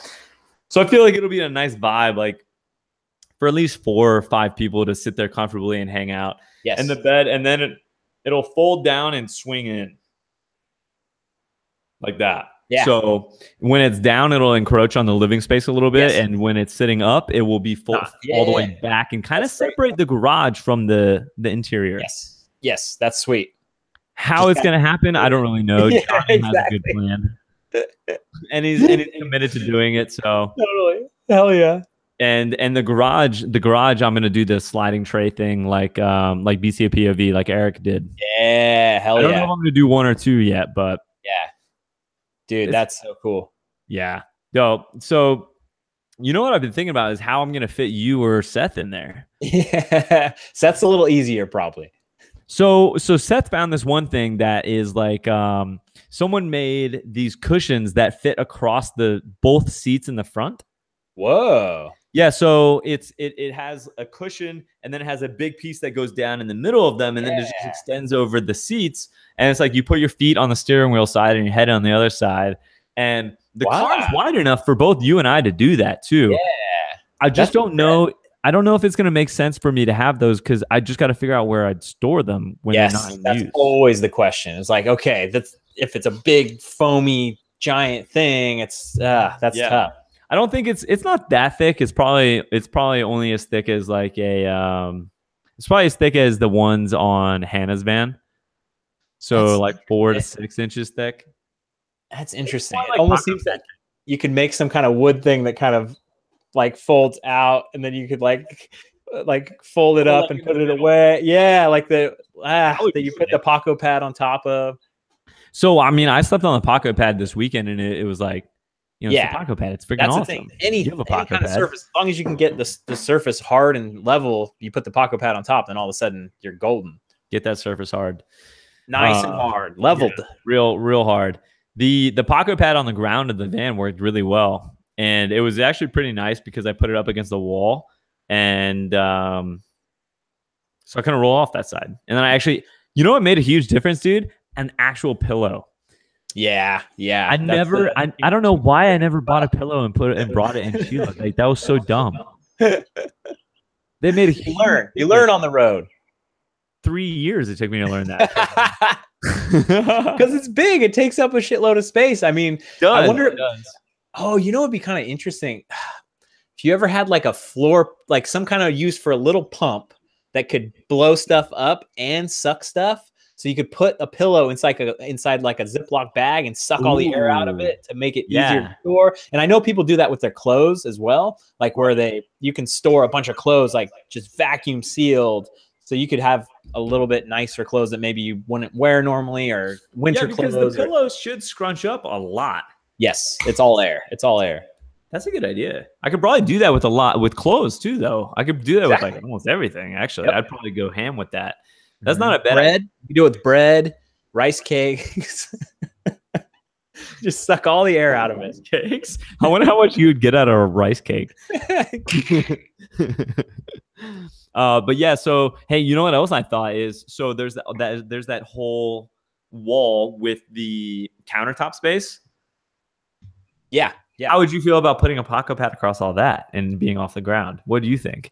Oh yeah. Would you dick with that? Would you not be afraid of falling off? No, I feel like I do kind of like wriggle around in my sleep a lot, but I feel like I've had pretty good luck with not falling off of top bunk kind of situation. So that'd be pretty fun. Because that's long and flat, and it's, you know, I think it's long enough. Yeah. So as of now, there's no plan to like gate off the back of the garage. So as the floor plan lays, I actually think we still might be able to get a Paco pad down the middle of the van. Oh yeah, it'd be on the ground, but like that's what I just did, and that's not a big deal. And then the bed's above you, you know. I mean, not at all. Just enough room for your like feet to kind of a channel for your feet to get through, and your head can be like in the exactly. Yeah, so the feet go down by the bikes, and then your head is up by the cockpit, which is an open flat space anyway. So I think that's probably the way to be. You know, had all these grand plans about the pop top, but I just don't see that happening right now. Yeah, it's eventually it'll be super dialed. Yeah, hell yeah. And at that point, it'll be you, me, and Seth can all fit in there, like, totally. Super comfy. That'd be awesome. You'd be surprised. Like at one point last night, it rained, and we had 6 people in the van just hanging out, and it was so chill. That's great. It was so cool, man. We had 2 people in the cockpit. One person was sitting on the bench. One person was in my camping chair. One person was sitting on the fridge, and then one person was sitting on the cooler, on the Yeti cooler. Oh, perfect. Yo, it was so cool, man. And it was like a spot for everyone to just take refuge from the rain while it rained for just like 20 minutes. And turn some music on. Like it was really cool. It was really cool. Those little awnings that come off the side of the van are also a very cool thing. But what, $1,000, $800 or something? So expensive, but I think it's actually worth it, dude. Yeah. It doubles your space. Maybe some used one, or some kind of angle on one, or friggin' maybe a friggin' fan of the channel like sells them or something. Like, hey, come to Albuquerque, I sell friggin' Sunsetter awnings, and you go friggin' get it put on. That's always a funny thing that I never think about, because who's the metal worker that's done your sign and he sent the drama sign to Seth? Maybe Justin. I think that's who it is. Yeah. It's like, it's so funny with the audience as big as we have in the community. It's like someone does everything get out there. Yeah, exactly. There's or someone knows someone that does. And yeah, it's amazing actually. When I was hunting for the van, I got endless emails of guys helping me out. Like, it was so rad. Like, whether it was advice on how to negotiate or just like trying to hook me up with their friend who works in the, works at a car dealership. Like, it's pretty cool. And I always forget to do it. You just got to put it out there. Yep, totally. And it's like, what forum is the right place to do it? Like, live stream is kind of always the best, but then maybe not everybody sees it. And it's always something to think about. Yeah. But I do think the awning, I put those racks up there, or the bars that the solar is mounted to. And if I could get an awning that hooks up to that, and I don't have to like drill into the van or anything, I think that's pretty awesome, because it really does double your living space. And if you can, you know what I noticed this weekend, one of the biggest things is that keeping the inside of the van is very hard. Yes. You have to take like your shoes off. You have to dust off. You don't want to do that in the van, because just tracks crap into it easily. Yeah. I could see it getting really gross really fast, especially if you had like, once I have linens in there and stuff that'll hold shit. Right now it's just a factory floor and then a bunch of hard surfaces. But once you have softer stuff, I think it would get nasty. So if I had an awning and I could put like a rug, like a rough rug out there, or a welcome mat, and just every time just take your shoes off, clean off, and then get in. And then in is clean. Yeah. That's going through my head. Kenny said in the chat that Sid Mackey have a tarp and poles that they use. And that kind of makes sense. You can kind of do it creative way. The only problem with that is rain. So their tarp and pole system, it's concave, and it's just rain is the end of it. Boy Scout tight. Yeah. Yeah. But I think that there's probably like, I don't know, there's probably a way to do it if you get it tight enough and you angle the supports outward and like, have it so it angles and doesn't concave. I don't know. There might be a way. Ryan Heeman, get the Yakima Slim Shady, $279 bolts to crossbars. Wow, I've never heard of that. It bolts to crossbars. Yeah. So I've seen that, but I didn't know how it bolts. That would be so sick. That's cool. I'm going to get it for my van probably. Are you taking notes? Did you write? My van's gonna have that. Your Volkswagen? I looked at auto importing services. That fucking California van is so cool. Oh yeah. Just start going down the friggin' rabbit hole. Oh dude. So one of my friends that I stayed with in Boulder last year, his name is Louis. When I was there, I was telling him about my plan for the van, and like I introduced him to the van life. To this day, we message each other back and forth about like, just finding Instagrams or Pinterests, or like someone living in a van, all these different van builds. Like, he went so deep down the van hole. Like, he loves it, but it's so easy. And it's like, you get on Reddit /van dwellers. It's like, you could go on forever. Like, it's a big thing on the internet. It's so appealing. There's something so appealing to that idea of like, oh, I'm rolling out. I'm not staying in a hotel. I'm like kind of adventuring, but you're not really adventuring the full way. You're not backpacking. It's kind of, it's obviously it's your whole ethos and your whole thing. It's great. Yeah. It's kind of like a, I think I'm at like on the internet side of the van life. I'm skeptical as hell at this point about a lot from my years of living in Sheila and seeing people just like everything van life on like Instagram and YouTube. I'm really skeptical. I just look at all these things that I see now and I'm like, you're full of shit. You're not actually living in a van. You just go back to your home every day and then you go out and take photos in it. It's like, because once I realized how big of a deal it was, it's like when something gets that popular, that's something that people like to exploit. It's a cash cow. Exactly. Yeah. It's like, oh, I could do this, and then you could do this, and then you could just go out, get a bunch of photos, then you get your La Croix water in the shot, and then yeah, you get your girlfriend in bikini, and you grab her butt, and then you take a photo and make it your thumbnail, and all of a sudden you got millions of views. I'm not kidding you, millions of views on van life. There's this one channel that their van tour had the guy grabbing his girlfriend's butt in the van tour thumbnail.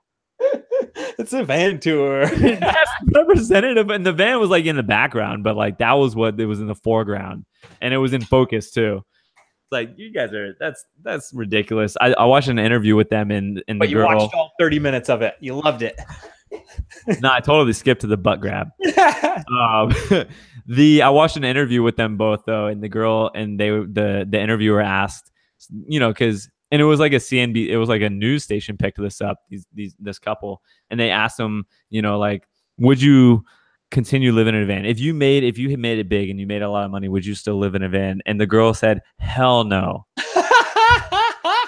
It's just like instantly, you are full of shit. You are totally not living in a van, because the only people that live in vans are the ones that do it like for a reason. It's not out of necessity most of the time. It's sense of adventure. Actually, it is sometimes out of necessity, but like it just coincides with other interests always. Yep. Anyway, that's a massive tangent. I've been, because I've gone down the rabbit hole for a few months, Yeah, someone just said overlanding is kind of the same thing. It's totally like, have you seen the overland stuff? It's just all millionaires on big rigs. Oh, but it's so like, wow, they're gonna do this. They're gonna go through South America, and they found it. Like, it's just I want to know the truth. I want to know how many actually go through the freaking Sahara. Not many. I don't think so. No. Just like as many mountain bikes get ridden, it's the same thing. Yeah. Yep. It's like, I don't know.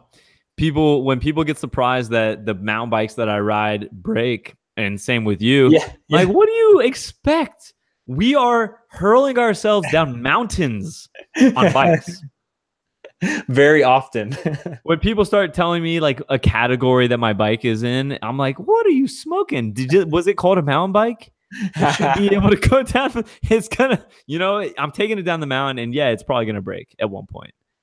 Like, that's just a reality.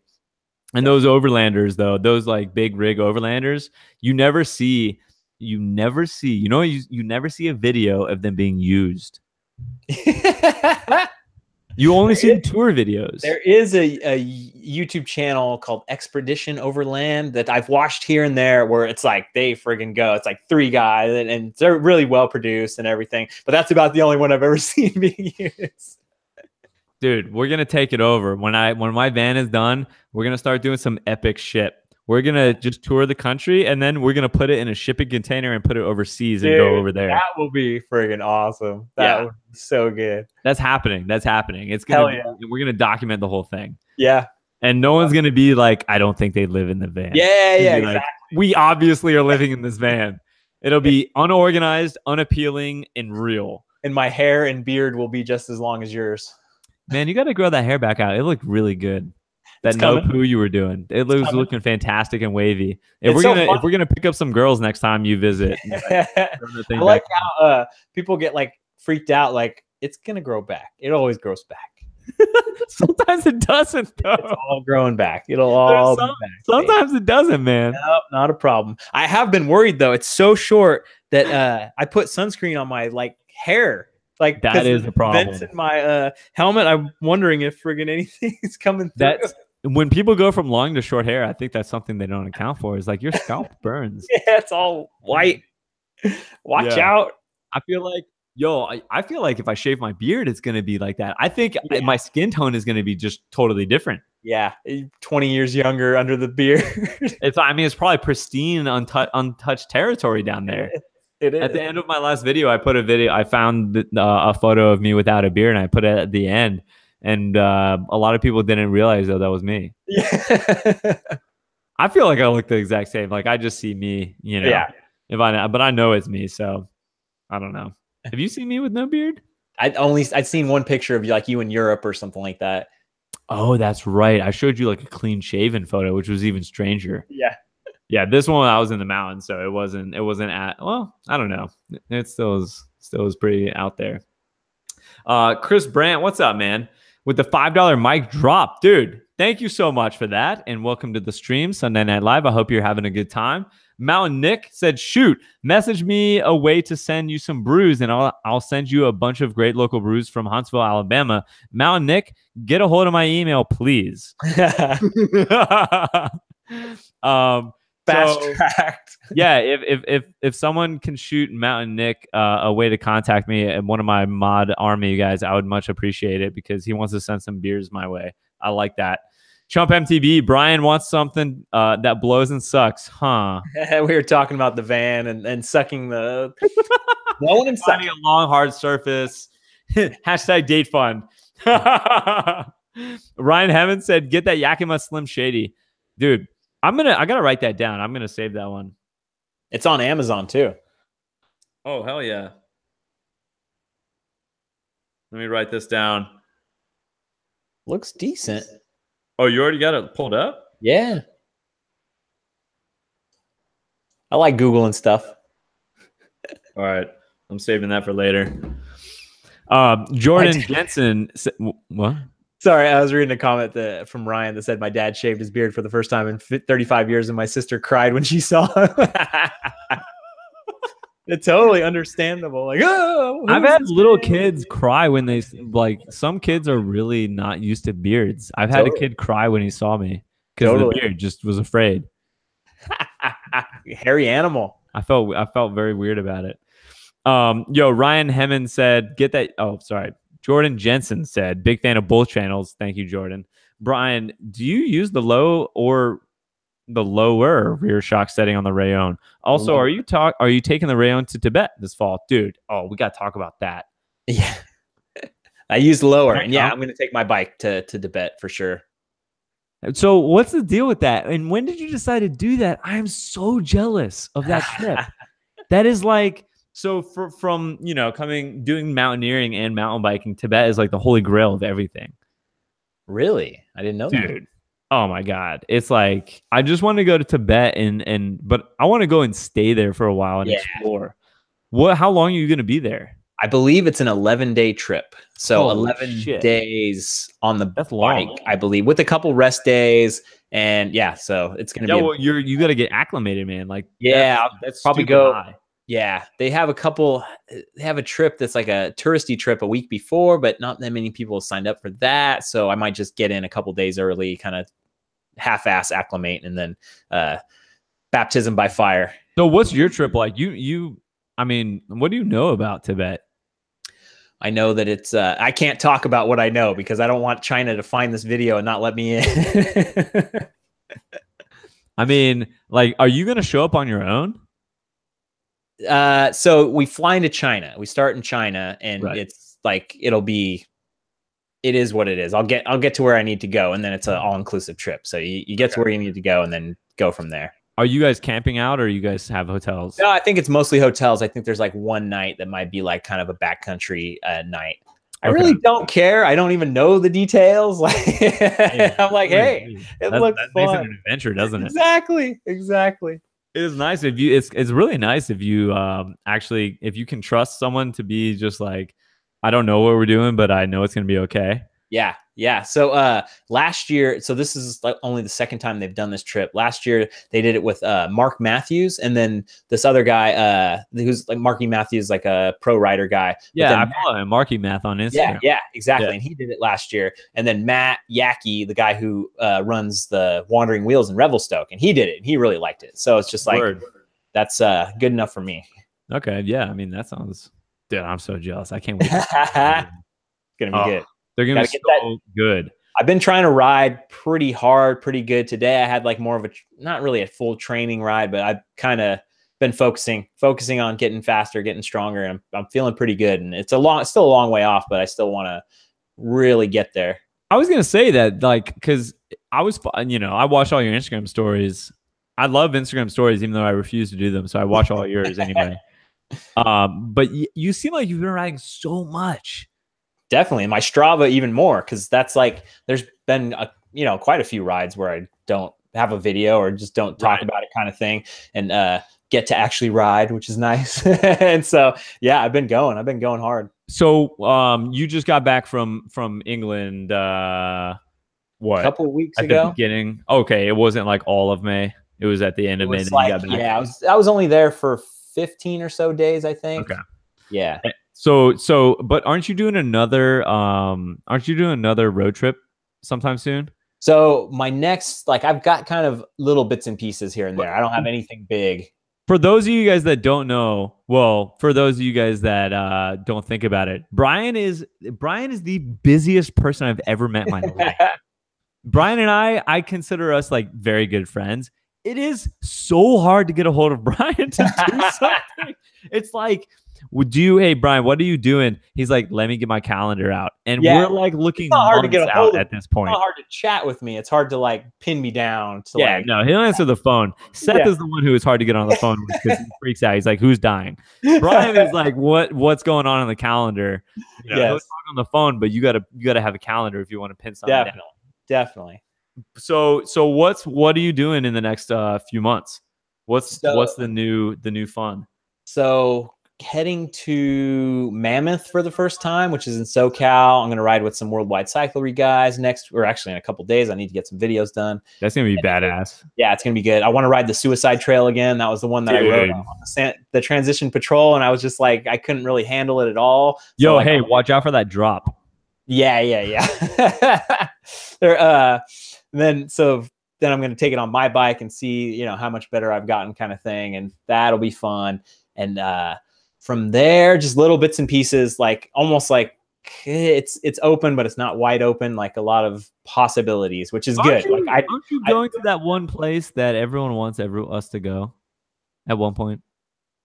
I don't know. Is that secret? Am I blowing the lid on something? There's a lot of those places. Yeah. So that's August, though. August will be like more of a road trip kind of thing, like where I'm going to try to go up north and just fucking traverse the entire country north, and that's August. But there might be some July stuff. We'll see. July is kind of got like 2 months that are open. Not really. not really. July is kind of open, but yeah, if you make it out. Well, what if we meet in the middle? What if we, you know, what would be nice? You know, what I'd love to do is meet back where all the magic happened, where it all started, just straight up at 12,000 feet, right on the crest. Yeah, that'd be so good. That'd be really epic, man. I've only ridden it like once since then. Yeah. Well, if you get your van done this year, maybe we'll be able to work it out. Everyone keeps asking me when the van is going to be done, and I'm like, yo, I just don't know. Yeah, dude, I'm done trying to know. That's what's great. If we meet, we'll both have cars and we can friggin' do like self shuttle. But it'd be good to get this time. I swear I'll get it right. Yeah. No, we fucking had a great day. That, like, whatever. Like that was even fun riding in the back of that car. Made for a great thumbnail. Yo, you know what would be so sick would be to know who that guy was. Who that saint that gave us a good Samaritan years later, you know, like that guy he just gave us a lift, 2 guys in need in his truck, and he was like so cool about it. Yep, he was. So otherwise, we would have pedaled like 10 miles up the road. Like, exactly. I felt like an absolute jackass because you know, invited you out, and then I got the shuttle spots wrong. Oh, yeah, it is what it is. I had like that was seriously like one of the best days ever. So it's like, yeah, it's still a great story, a great day. Like I don't get too hung up on that stuff. You know what's funny, dude? I still think back to that day, and so you were at 5,000 subscribers, and I was at 0. I wasn't at 0, but I was at 0 subscribers. I was at family plus 0 subscribers. Yeah, like 20. And remember when you pulled out the phone gimbal? I was like, oh, this guy's so pro. Like, I was astonished by how dialed you were between when you got out your charging station back at you remember Leia? Yeah, of course. So when you got out your charging station back there, I was like, oh my God, this guy is like so serious. He's got it all set up. He's got all his batteries. He's just got it ready. He's got everything ready for the next day. We just rode. He's got all these batteries. I was totally unprepared. And you had your phone. You got like a sick thumbnail. You went and got B-roll, and then I watched that video, and you overlaid. I didn't even know what B-roll was. At this time. Because I still didn't when we went and rode with Seth in Moab. When we were riding up Bartlett Wash, and he was talking about B-roll a lot. He had his camcorder. I was like, "What the hell is this guy talking about? What is B-roll?" I didn't know. Totally. And then you put that video out. I was like, whoa, that's rad. He's talking, and then he just put this clip over it. That's really professional. Yeah. I was like really impressed with everything you were doing at that time. I don't think I've ever told you that. Yeah. And soon you will pass me, and you will become At one point I thought you would be the first to 1 million subscribers. I think Seth will probably be the first to 1 million subscribers. That's 100% going to be the first 10 million. You never know. You never know. You might appear on some TV show or something, but you're going to do it, man. You're going to do it. It's going to. I think we're all going to do it. I think so too. It's just a matter of timeline. All these kids are growing up. Hey, Seth recently was on that channel, that news channel that picks us up every now and then and butchers our stories. Like what happened lately or something, or what happened now or something. Yeah. They actually did an okay job this time. Like they got the story straight. What was the subject? It was the wheelbarrow.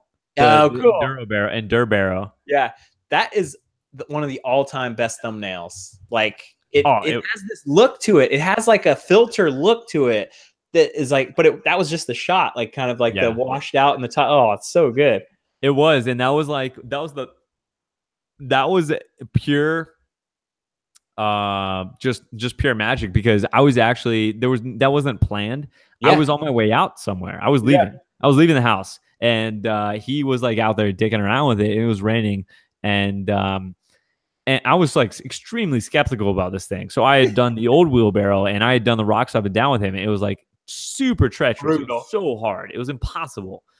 And it was raining, and we were like, we were brainstorming like what video can you make in the rain this week? And that one was there. Everyone had been wanting it, and he made it, and he worked on it for a couple of days, and I had nothing to do with it. I didn't really even. I only saw it I saw it twice. I saw it in 2 different stages, and then all of a sudden he was out there, and he was like, "Yo, this thing works amazing." Yeah. I bet you I could wheelbarrow you down. I was like, yeah, right. I was so skeptical. I was like, no way, bro. Like, I was in clothes to leave somewhere. Yeah. And I don't know how he convinced me, just how he convinces me to do everything. And I got in it eventually, and sure enough, we went down it. And but I was so surprised. That was a genuine, like, I can't believe this is working right now. That's awesome. I expected him to just let go of the wheelbarrow. Yeah. Because that's how it was with the first one with the rocks. It's like the wheelbarrow would get so much speed with so much weight that it would go away from you. Horrific. Yeah. So, I'm 170 pounds. You put that in there. I was like, there's no way this is working. Easy. And he did it. And then he was like, I'll even get in it. And I was like, okay, I'll wheelbarrow you down. Yeah. Yeah. Yeah. That was pretty funny. I like that. I like that thumbnail too. So they picked it up and they got the story straight. The last time I saw that news station, it was when they covered my shoulder dislocation, and they butchered it. It was terrible. Like they didn't get one fact straight at all. And Seth's friend Abel, it was out on a trail in Mississippi. It was so bad. They contacted Seth to try to buy the rights to it. Actually, yeah. And we were like, no, of course not. And then they just $7,000. Yes, you can buy the rights. They just took it and butchered it. It was really fun. So we were surprised when they did the enduro barrel, and they like actually did it. They got it was a pretty good. It was like 35 seconds or something on that show, which is a lot. Get back to those super chats. Yeah, I'm looking at them. I don't know where I was. Where was I? Keep scrolling up. I think Jordan Jensen, we got him. So Handcuff Charlie, what's up, dude? Yeah, I'm going to be driving through Grand Junction. Ooh, I love that place. This summer, but I'll only have time for one ride. Oh, that is a tough one, dude. What is the one trail I should definitely check out? All right, Brian, I'll say it on 3, and you say it on 3. Okay, you ready? Do you have one in mind? No. Think about it. I've definitely got one in mind. Okay. Are you ready? Yep. All right. 1. The ribbon. Yeah. You got to ride the ribbon trail. But it's insane. It's crazy. Yeah. It's stupid. It's like a downhill park, and you're going way too fast, and it's like treacherous as hell. If you're more than 200 pounds. Broke my teeth and shit. But you got to ride. If you're more than 200 pounds, like, take it easy. You're on a downhill bike. Like if you're a big boy, like you can seriously get fucked up. Yo, your buddy just smashed into a rock wall. Dude, the thing that like only a few people caught on is that he actually had to go up. He had to go up like a very big step up to like be okay. And then like actually didn't even hit the wall that hard at all comparatively. Like, so, that was I was wondering how he got through to that spot. just friggin' got over it somehow. So bad. So bad. When I saw him hit that, I was like, no way. Just crazy. Wild. And he wasn't even like, oh. He was so he was like so calm about it. That was Booking crazy. breaks. Yeah, so Handcuff Charlie, that trail is really gnarly and really crazy. I'd say so. A lot of people, what they talk about when they go to Grand Junction, the majority of people get to 18 Road infinitely stoked on that place. They love it. Everyone loves it. It was my first trail when I went there. I went and rode PBR and Zippity Doo, I think. Yeah. And then Joe's Ridge. Yep. Those 3 trails, they're all great. Epic. And just check my Strava. Like the route we did after the ribbon was really cool too. Yeah. I see Justin MTB OKC saying, seriously, I'm 250. Yeah, it's not a weight thing. It's not like a weight-ist thing. Like seriously, you'll never go as fast as you go on that trail. And it's like all the guys that were on the trip that were big boiled their brakes and were having ridiculous time stopping. Like it's like, please, like it's not it's just a true warning. Yeah, no, go out and do it and tell me how you went. I wouldn't even do that with just a single piston brake setup. I would 100% need. It's got to be good. Dude, it's so scary how fast you go. And it actually not even how fast you go, but how much you use your brakes. If you used your brakes to failure, you might die. Yeah. You just gotta low side it and hope that the friggin' lose all your skin transplant will come through. Yeah. Another one that I really like is Horse Thief Trail. Yeah. It's got the bench, but after that, it's a pretty fun and relatively approachable trail. So yeah, a lot of good stuff to ride there. And I think the one thing that we would all agree on is that you have to go eat at the Hot Tomato. So don't forget that either. Christoph Jelly, what's up, dude? I feel like I haven't seen you in a while, man. How you doing? Planning to send you some beers, Alex. Ooh.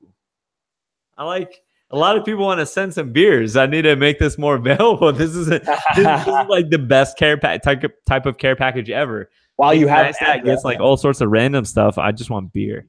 Yeah. Planning on sending you some beer, Alex. Keep up the good work. Well done, Brian, to survive the English weather and food. But there was no English weather. He doesn't get a congratulations for surviving sun. It was easy. It was super easy. Christoph, thank you so much, man. And I hope you're enjoying the stream, man. It's always great to have you here. And holy shit. What? Yo, I feel like I haven't seen Blue in forever. And he just drops $100. That's not 10. That's $100 super chat. Holy shit. What's up, Alex, Brian? I joined in way late, but glad I made it for Sunday Night Live. I can't wait to see the van done. So here's a little extra to keep the building going. I hope to see it in person someday and stock the fridge with beer. Stay stoked, brother. Dude, holy shit, Blue. I feel like I haven't seen you in forever too. Both you and Christoph. Yo, Blue, thank you so much for that. And that's going straight into that van life fund. Gonna go towards that it's gonna go towards the mattress, if I'm being completely honest. Nice. Which is a very important piece of the van build. What, like, is there a van mattress, or are you just getting a straight up regular mattress? Or we planned out I can fit a full queen. Nice. I could have done less, but I went and did like measurements with Johnny, and I was thinking like not take the full width, and he was like, dude, why don't you just do a full queen? Like, yeah, if you're gonna have you plus someone in here at any point, I was like, yeah, that'd be nice, but that's not gonna. That's like that's an if. You got to plan for all eventualities. Yeah, so he's like, yo, just get a full queen. We'll make it the full width. It'll make the build easier. So in Thai, there's a mattress warehouse right by Thai. Yes, I remember them talking about where they got theirs from. So I'm gonna go there this Tuesday actually. So oh, cool. You have no idea how much I appreciate that, man. Thank you for being here at Sunday Night Live. Thank you for supporting the van build through that. And cheers, man. Cheers to you, Blue. Yeah, so I'm hoping to pick up a mattress, because Johnny, in order for Johnny to like designate a day to the build, he's been asking me, he's like, you got a mattress yet? because you can't make a video of a bed build without a mattress. Yeah. You know, that'd be lame as hell to do the bed and then not have a mattress. But oh yeah, I'm stoked. Did you ever lay on Ty's bed? He gets everyone to lay on it. Hey, I've been in Ty's bed quite a few times, let me tell you. Dude, when I went and rode that trail, Paint Rock and Paint Creek with Ty, yo, he almost rode his bike straight off a mountain. It was so funny. Did you see that video? I didn't. There was a clip. I know it's called "Going Hard in the Paint," right? That was the title. Yes, that one. So there's two. There's two parts. In the first part, there's like a lot of exposure, and I made a point to follow Ty, and it was a surprising amount of exposure for a ride in Tennessee, and we kept hitting these like punchy climbs, and Ty would gear out and have to stop, and I was right behind him, and so I would like either sneak around him or get stopped. But I kept letting him go ahead of me, and then we got to this one spot that was like really exposed and had this weird, awkward rock, and Ty like went over it, and then his tire pointed straight to the offside, and he went. Woo! I thought he was going off. He looked like he was just riding his bike right off the cliff. I was terrified. Yeah. Oh, hey, also, he got engaged. Oh, wow. Yeah. I kind of figured they already were, but cool. No, he asked Tracy to marry him. Friggin' hippies. Crazy. No, they if they were real hippies, they weren't getting married. Yeah, exactly. That's awesome. Yeah, they actually. So I gave him my camera that morning when I was filming. I was like, "Can you get this clip?" And he turned it on me, and he was like, "Hey, Alex, I got something to tell you." Yeah. He got me at my own game. Wow, yeah. That's funny. And he like caught my candid reaction too and everything. It was really funny. It's in the Patreon cut. That's great. Yo, Mountain Nick, I said, have a good night, guys. I'm out. Someone send me an email so I can get Alex the bruise. See you next week. Peace out, Mountain Nick. Thank you so much for the support through the super chats, man. And thank you for joining us for Sunday Night Live. We'll see you next week. Same time, same place. The Tim Cat said, work starts early. Have a taco or a half burrito on me or a cheap beer. Tim Cat, that'll get a pretty damn good beer. I'm not going to lie. So thank you for that. And I will do that indeed. Joe said, FYI, I don't. Oh, shit. It did that skip thing. FYI, I don't need the van done. I can buy a pocket pad. So, Brian, do you know? I don't know if you're up to speed. Joe is going to be the first person from the channel to come join me in the van. The first patron. Yeah. So he won the Patreon quiz contest quiz, and he gets to come spend a weekend with me in the van once it's done. But what he's now he's like, yo, I want to do it this season. It doesn't really need to be done. All right, Joe. I hear you, bro. And if you're cool with that, then I'm cool with that. It's all about the location, I think, personally. It's like, make sure it's a time and a place that you're good with, and we'll make it happen. You've already been in North Carolina, so it can't be here. It's got to be somewhere exotic. Yeah. Henry Howe said, Alex, come to Richmond. We have great trails. Henry, I want to get to Virginia, but I think it's going to be to Stokesville, not Richmond. I don't know how close that is. But I've been hearing some good things about that from Hannah and Havana. So I'm going to maybe make that happen while I'm still here in North Carolina. Living the dream, 865. Said, dude, what's up? What's up with Seth's crash on Instagram? Was that you behind him? Keep this stuff. This is that crash that I was telling you about on Horseface, Brian. Yeah. So wait, you should pull it up real quick. Yeah, that's what I'm doing. Living the dream. Yes, that was indeed me behind him, and that trail is called the Horseface Trail. It's the old Pro GRT line at Windrock Bike Park. He posted 10 minutes ago on Instagram stories, and I don't know if it's the same thing, but it's a friggin' cool ass video. Let's see. It's outrageous. The crash was terrible. Bike hacks on Instagram. Seth's bike hack. His face just goes in the fucking ground. That's what I'm saying. Okay, that's the one then. Oh yeah, that's the one. That's Horseface. Yeah. Oh, that's a different angle. So he showed a different angle that time. It's not that steep. Yeah, I know, right? Overridden stuff that's steep. Yeah. See, that's the power of Instagram stories and those that vertical video. You get twice as much video right there that in his Instagram story. It seems like you're seeing so much more. You're right. I didn't think about that. It's the same thing, but vertical. Yo, you see that bike come up and hit him in the back? I'm gonna watch it 1,000 more times. Well, Okay. go to his page and watch it from a different angle. It's like it looks way more hardcore when you see it from his head with like his eyesight. Here you go. Everyone that refuses to get Instagram, the next it'll come up here in a second. I have to keep talking to keep. Jesus, how long is this fucking? I think it's the clip before that. There we go. Oh, it's facing the ground. Oh, he survived it. This is the. I'll show him the original clip here. Live streaming with our phones facing. Boom. This is the. Oh, is it gonna show up? So this is the trail called Horseface. It's insane steep. And this is at Windrock Bike Park. So Seth's going down right now. Oh God. Head to the tree. So now, then he turns around. So this guy passes him. He's like, and this is how casual Windrock is. The guy's just like, "Are you okay?" Seth says yes, so he keeps going. And then Seth turns around and I come down the mountain. Ready? That's me just flipping down the mountain.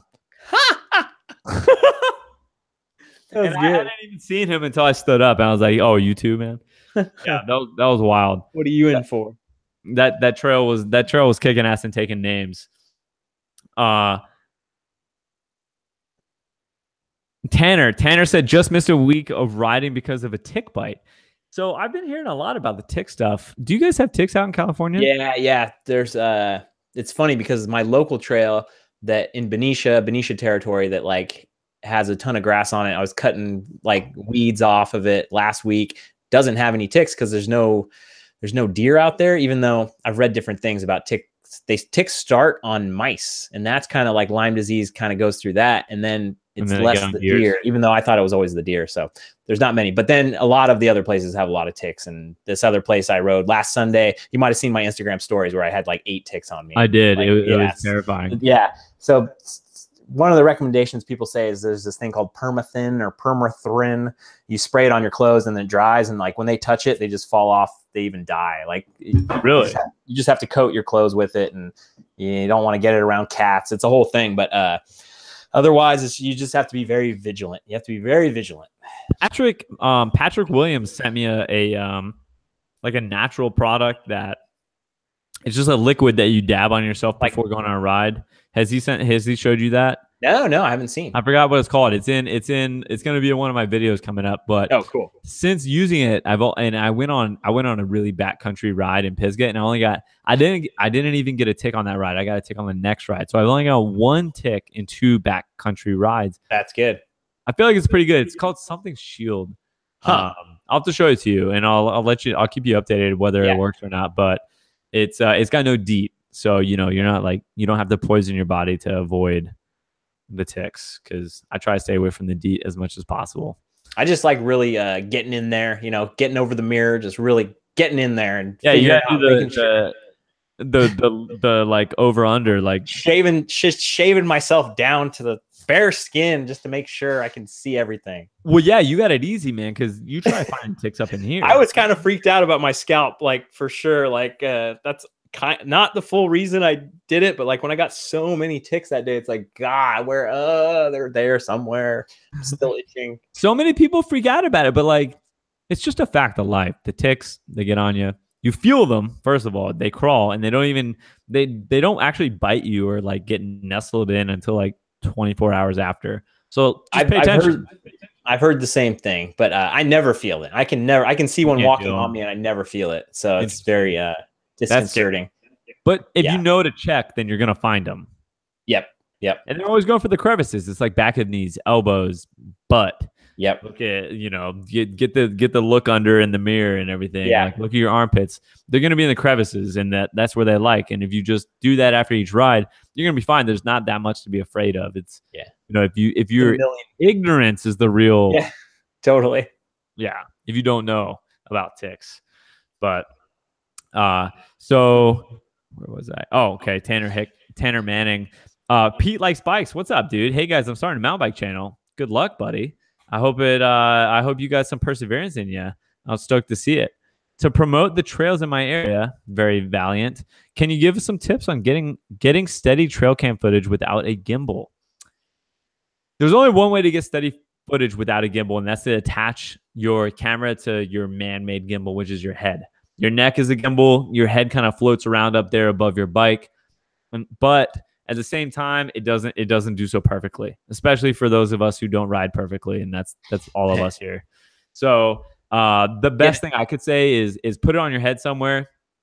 But not only that, but make sure you mount the shot or frame the shot in a way. So you need to have the shot so that the camera shot is not just floating. No one likes a floating shot. You need to have it anchored in something. So if it's on the side, catch your face a little bit or the side of your helmet in it a little bit. And if it's on your head, catch your visor a little bit in the shot. And that'll frame the shot and give people a reference to your ride. And that's the advice that I'd give you. What do you say, Brian? I would say just get your buddy to hold their phone and record you coming down the trail. Like, forget about it. If you don't have a gimbal, forget about it. Like, don't worry about, or if you've got a GoPro 2, well, the GoPro 2 Silver work now. Just friggin' your phone is 10 times better. Just hold it steady. Phones are pretty good, yeah. Get a tripod, get a buddy to come and like just watch Jeff Kendall Weeds videos and emulate that. Yeah, you can definitely get fun shots with the you can get more fun shots with the third person. If you're not going to get perfect shots, get fun shots. Exactly. And kind of like give a vibe, you know, that everyone's out there riding with you. And, you know, maybe go look at Seth's old video where he shows you how to make a really cheap tripod out of a like towel. What was it? Like it was like the towel, the middle of the towel piece. Like a paper towel roll holder. Yeah. But actually, no, the newest one is out of a stake, just that you can stick in the ground and you embed the thread. That's a pretty good one. I'm not going to lie. Holy shit. Brian T. Dude. Is that red? Oh my God, bro. Another $100 super chat? Brian T. Dude, come on. I'm glad to see BKXC is rubbing off on you with the extra long live streams. Are we going extra long, Brian? Am I taking up too much of your time? It's about 2 hours. We didn't even talk about this. No, it's all. I didn't ask you how much time you had. Yeah, dude. We'll have to wrap up here in a couple minutes. Okay. We're gonna wrap up. We're gonna wrap up soon, guys. Yeah. Holy shit! With the super extra long live streams. This is for the mattress fund, dude. Brian, thank you so much, man. You might have it covered from the discount mattress place. Hey, you know, the only downfall that they said is that the plastic on the mattress is open a little bit, but yeah, I don't care. Yeah. So what he hasn't told you is this place is basically if like a house burns down or like somebody dies in a house or like for some reason they can't sell the mattress, they put it in this store and then it gets sold. You know what this warehouse does? It feeds off of everyone's fear of bed bugs. Yes, of used. Totally feeds off of everyone's fear of that. It's like tiny slash in the plastic, put it in this warehouse. Yes. Like any little manufacturing defunct. The biggest problem is that they're all in the warehouse together. I hope they're spread out. So if there is one bed bug, yeah, and it just replicates. Yo, this is for the mattress fund. We all know how important a good mattress is. Hashtag mattress fund. Dude, Brian T, thank you so much, dude. Holy shit. I'm so stoked to go get this mattress because I got back on the Pocket Pad this week and it was like, I got back on the Pocket Pad underneath the fan in the bed, bed area. It was so good. It's going to be an amazing day. Like the first time you wake up on your mattress in your van, like out in the middle of nowhere, it's going to be really cool. The fan made a big difference and the pillows made a big difference. Yeah. And I downloaded Heat on my phone from Netflix. Yeah. I fell asleep watching some Robert De Niro, Al Pacino. Yeah. Like I fell asleep like 20 minutes into it, but like I was watching some Netflix as I fell asleep. I felt so luxurious because I knew Seth was asleep in the back of his truck. Yeah. And you know, and he had like a little fan. He doesn't have the ventilation that I do. I felt fancy. It was good. But dude, Brian T, thank you so much, man. And cheers to that. And cheers to you. I can't wait to show you get the mattress and show you. You know what the hard thing is going to be is getting a mattress from that place that is not 10 inches thick. All mattresses are like 10 or they're too big. I need a 6 or 8. Okay. So that's going to be a challenge, but I'll figure it out.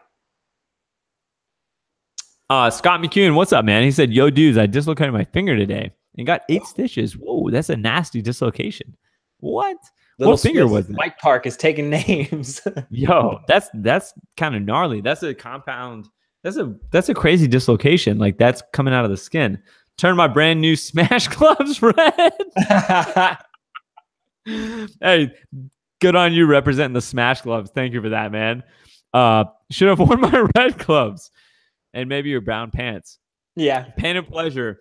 Sunday Night Live is just what I needed to brighten my day. Yo, Scott, going hard as always. Scott's an absolute shredder, dude. I rode with Scott at Bailey Mountain Bike Park, and he kept up. Yep, he was more than keeping up. He was freaking pogo stick and everything. Yeah, he was freaking fast as hell. Oh wait, yeah, you were there. I was there. We both rode with Scott. Yeah. It feels like forever ago, doesn't it? Yeah, it does. It really does. Damn. Okay, so caught up with super chats. I feel like this is a good time to say we're gonna call the stream in 6 minutes. But I feel like I've been neglecting the main chat over here for a little bit, so I'm gonna take a peek over the main chat, see what everyone is up to. What's up, LMAO Trent? How you doing, man? Who all we got still left in the stream over here? We're gonna go 5 more minutes until 11:40 my time. 8:40 your time, Brian? Cool. Oh, wait, you're 3 hours behind. Yeah. Cool. First of all, thank you for joining me on the Sunday Night Live. Your first ever appearance off camera, like remote on Sunday Night Live. You're fucking Sunday Night Live veteran though. Teleconferencing. We're all fancy and shit. I got like a microphone right here. Hey, Seth's got such good representation. Big time. Yeah. Well, I wore the taco shirt. I was like, he's not gonna be here. He's passed out. We got the soul brother in here. Definitely. All right. So who we got? We got Tanner Hickman. So I just rode with Tanner Hickman. The last patron video I put up is with Tanner, and that kid's great. He's a really good dude. That's cool. He couldn't make Windrock this weekend because he's taking his ACT, and I want to help him so bad. Oh yeah, did you coach him? Did you coach him out? So the whole climb, I talked about the ACT, and I think that he was just like, "Shut up, dude! Like, I don't want to talk more about the ACT." Because he's been studying it, I'm sure, and he's tired of tutoring and stuff. But I wanted to. I don't know. I get excited about it when it's someone I care about. You want to help them. Definitely, and it's your area of expertise. At least. Yeah, I got all into it. We had like a 7-mile climb. I was talking a lot about it. And then we had a crazy downhill. It was a wild trail. Nice. Yeah. Hey Tanner, how'd you do, man? How'd you do? He probably took it yesterday. I hope you did well. He needed a 30. If you didn't get a 30, Tanner, you got to come see me. Hey, I'm going out east for a week. Where near Pennsylvania are some good lift access bike parks?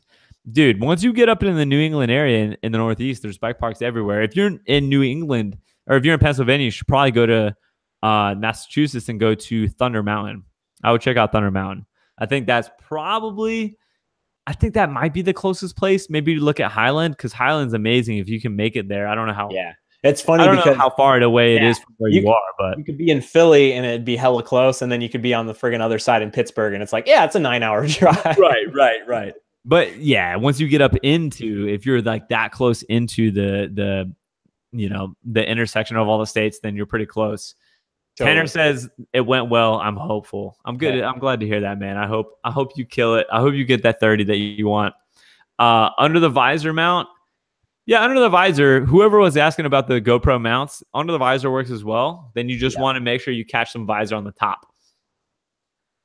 He's been considering Highland. Word. So Brian, I feel like I've neglected you here for a minute now. When's the next time you and I are gonna get to hang? That's a good question. I think there's when's Redemption 18 happening? That's an even better question. That is definitely a good question. I think there's a possibility. It just depends on when you get the van, because I know you want to head to the Pacific Northwest, and if that happens before August, we might be able to make that happen. Word. Yeah, no, I was so bummed when you were down here. I feel like I wanted to spend so much time with you, and I didn't get to because the van was just like on a roll. Definitely. We had to take advantage of what time you had available, and I'm so stoked that you were here for it, and you got to take that first like trip with me in it. Yeah. But then I felt like you and I only got to ride like 3 times together. Yeah. That's not enough. But it's like, that's how the circumstances went. And I'm so glad we got to, because otherwise it's like, oh, there's this and there's that and there's this. And like all of a sudden it's like, oh, it's been a year. Yeah. Like, oh, fast, man. You just have to take advantage when you can. Yeah. Hey, if it happens to be that that this van build takes longer than I expected, then your road trip in August, maybe I'll just come freaking join up with you on that. Exactly. Like, because are you driving from California? Yeah. Oh my God, dude. I mean, there's so many opportunities there because I would love to make it back out to Colorado. And that's just, you got to go across the state. So it's going to be south of one spot on your drive. Exactly. Yeah, I know. So are you going to take the northern route? So I was thinking trying to get Idaho, because I haven't done any Idaho. I haven't gone, I've only heard different things. So that would kind of go, like Boise, Sun Valley. Exactly. Whatever's good kind of thing. And then start going over, and then Wyoming, like Jackson and stuff. So this do it. Yeah. So there's a lot of bits that are like above Colorado kind of. Yo, if you went to Wilson, I would meet you in Wilson, Jackson Hole, Wilson. Yeah. If I was in Colorado, so there's this epic place apparently in southern Wyoming that's a rocky spot. I think it's got a really weird name. It's in southern Wyoming, and it's like a mini Moab, or it's kind of like a Hartman Rocks or a St. George, and it's got a funky name. I can't remember it, but like it's Targhee or something, or no. So that's on the border of Idaho and Wyoming, and you'll pass that. There's the bike park, the Grand Targhee Bike Park, but I didn't go there. But you'll go over that, and then you'll enter Teton Pass, which is in Wilson. Okay, but then you go across Wyoming and you go a little bit south, and there's this like really desert rocky place that I didn't go to. There was a big storm when I was going through it. But anyway, yeah, like that's all just north of the border, or Colorado. Yeah, it's just north of what's it called? What's that? What's Jackson, Targhee? What's the beautiful town in northern Colorado away from everything else? Fort Collins. Further above that. Oh, wow. Oh my God, I'm blanking. Steamboat. Okay. Springs. Yeah, it's all just north of Steamboat Springs, and that's all just north of Fort Collins, which is just north of Salida. So, like, say I got my van done and made it out to Salida, and that was around that time, and I went and rode the Crescent, whatever. I could shoot north and just meet you in like Wilson or something. That would be so sick. Yeah, but I'd like to ride the Crest too. Like if you're gonna, I mean, what if you just came down and Salida would be the right way, probably the right spot to meet for sure. Dude, we should continue this conversation. We should figure that out, because I think that it's very likely I don't make it to the PNW this year, because when I go all the way out to the PNW, it's funny how far away that is. You think that it's like you just go beyond Northern California and you're there. Yeah. That's 12 hours from me, 13, 14 hours from me. Yeah. Yeah, it's so much further. So when I actually go up there, I probably want to spend an entire season up there. Dude, you could. And there's some shit up there that I still like, there's so much stuff. And now that I'm actually a better rider, like it's just, it's calling me so much. And I know that's the thing, like the way I operate, like I'll probably never plant my flag and really get embedded in it. And that's what you do best, is like get embedded and make friends and really put your roots down to a certain extent, where I'm like 10 days somewhere and I'm ready to get back home kind of thing. And that's like our two different personalities kind of different ways. It's great. It's just, everyone loves to experience travel a different way. But do you know it'd be so sick, dude? Okay, so what if we did something like this? Something where I come out to Colorado and we meet back up in Salida, and it's just an epic, just you get to see the van. It's a reunion. And we do this little road trip this season. And then what I want to do for the winter is I want to spend it in the Southwest. I want to go just run from the season, right? Spend the shoulder season in like Western Colorado, and then retreat to the Southwest, all of a sudden be in Sedona in March when everyone's there, and like go down to San Diego and see everyone. Like that's where I was born, and ride San Diego for the first time ever. And I've got some friends there that love to rock climb, go rock climb with them. But then as the season rolls around, start coming up north through California. Yep. And you know, I want to come see you. I want to come see your life and where you live, and ride your local and stuff like that. Definitely. And then as season rolls around next season, then we could like jot up to the PNW and like start the season off with like an insane road trip together. How sick would that be? Oh, it'd be really cool. And so without going too behind the scenes, it's like the things that are possible now because you guys support both of us with super chats and Patreon, and like the things that we could do now, like, is crazy. Like we, you know, rent a house or do this, or, you know, like go around, like we could do a lot of great stuff to make even better videos for you guys. And like, if you guys have ideas for stuff, like hit us up kind of thing. And like, everything's a possibility because this sort of conversation happens on the regular between us. This is how this right here is how exactly how every great idea and every great road trip has begun, with just us talking and brainstorming. It's like someone's got an idea, someone wants to go somewhere, you just start verbalizing it, and then you're like, yeah, I got those times open, we can make that happen, we can do it. And then one person stays on the other, and it happens. And the comments, like that's the thing. It's all the comments that say, hey, have you tried this place? Have you tried Kelowna? Have you tried Nelson? Have you tried Revelstoke? Have you tried Fernie? Have you tried like friggin' BC is unlimited. And that's, I don't want to get up there and then have winter roll around and just have to run away. You're right. I want to go and do like I did in Salida. I just want to go, get stuck in, meet everyone, get to ride the stuff that people don't hear about. I'll go to Whistler, but I want to ride the trails. I want Vancouver Island. Like there's so much stuff. Yeah, I want to explore the area and the culture and the people, and not just the surface level trails that get all the attention, you know? So that'd be so sick if we could kick that off together. So anyway, that was like actually a behind the scenes. That's what I think. That was behind the scenes on my thought process. That's why I'm not in a huge hurry with the van build. I'm like, you know, that was what I talked about for the season. That was what I kind of wanted to do. But the van build, as a lot of people, anyone that has built a van would tell you, it's going to take longer than you expect. So I'm no longer trying to set an end date on it. I'm like, look, if I get done towards the end of the season, at least I'll make it to Colorado. If I make it to Colorado, maybe you and I get to do a really awesome road trip at the end of the season. Yeah. And then through the winter and the shoulder season, I make my way up towards you. We get to hang out in California, and then we kick off the season next year before you filled your entire calendar with a really epic road trip to the PNW. That was so sick. Hell yeah. Well, I'm stoked. Oh, baby. Where's the first place that you would want to go in the PNW? Bellingham.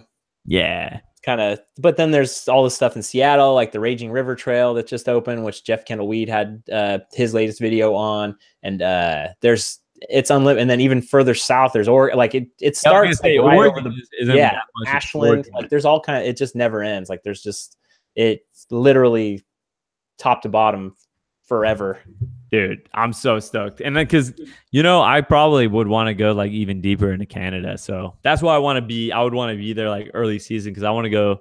I don't want to just spend the time on the coast. I want to go to the interior as well, go to Revelstoke like you've done. Yep. Yeah. Dude, so much good stuff. So much good stuff. All right. Well, hey, I've run us 7 minutes over schedule here. So I'm not gonna keep everyone here all night. But you know, Brian, it's been great catching up with you, dude. Dude, love it. Let's not let 2 months go by without chatting again, bro. Yeah. And you know, if you're cool with it, we got to do another Sunday Night Live. This was really fun. Definitely. It's fun to have someone to talk with, you know, not have to keep the conversation rolling by myself, man.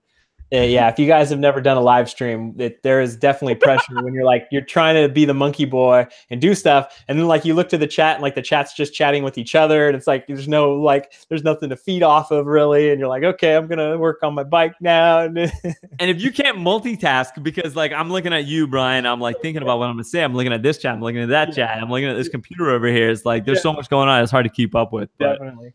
Are you gonna do a live stream of that dropper post install this week? if I can get my real work done, if I can get my videos edited, hopefully Tuesday, and we'll see. That's kind of the hope. So we'll see. We'll see. I'll be keeping an eye. I'll be keeping nice. Well, with that said, I want to thank everyone for showing up for another amazing Sunday Night Live. Like, this was actually super fun. Honestly, having someone to talk to on screen, that was pretty amazing. I really enjoyed the company, Brian. So thank you for that. And thank you for everyone that showed the love in the super chats. I can't tell you guys how much I appreciate that, helping support the channel and making what we do possible. Thank you for all of the mod army that was taking care of the chats in there and linking people and blocking people when needed.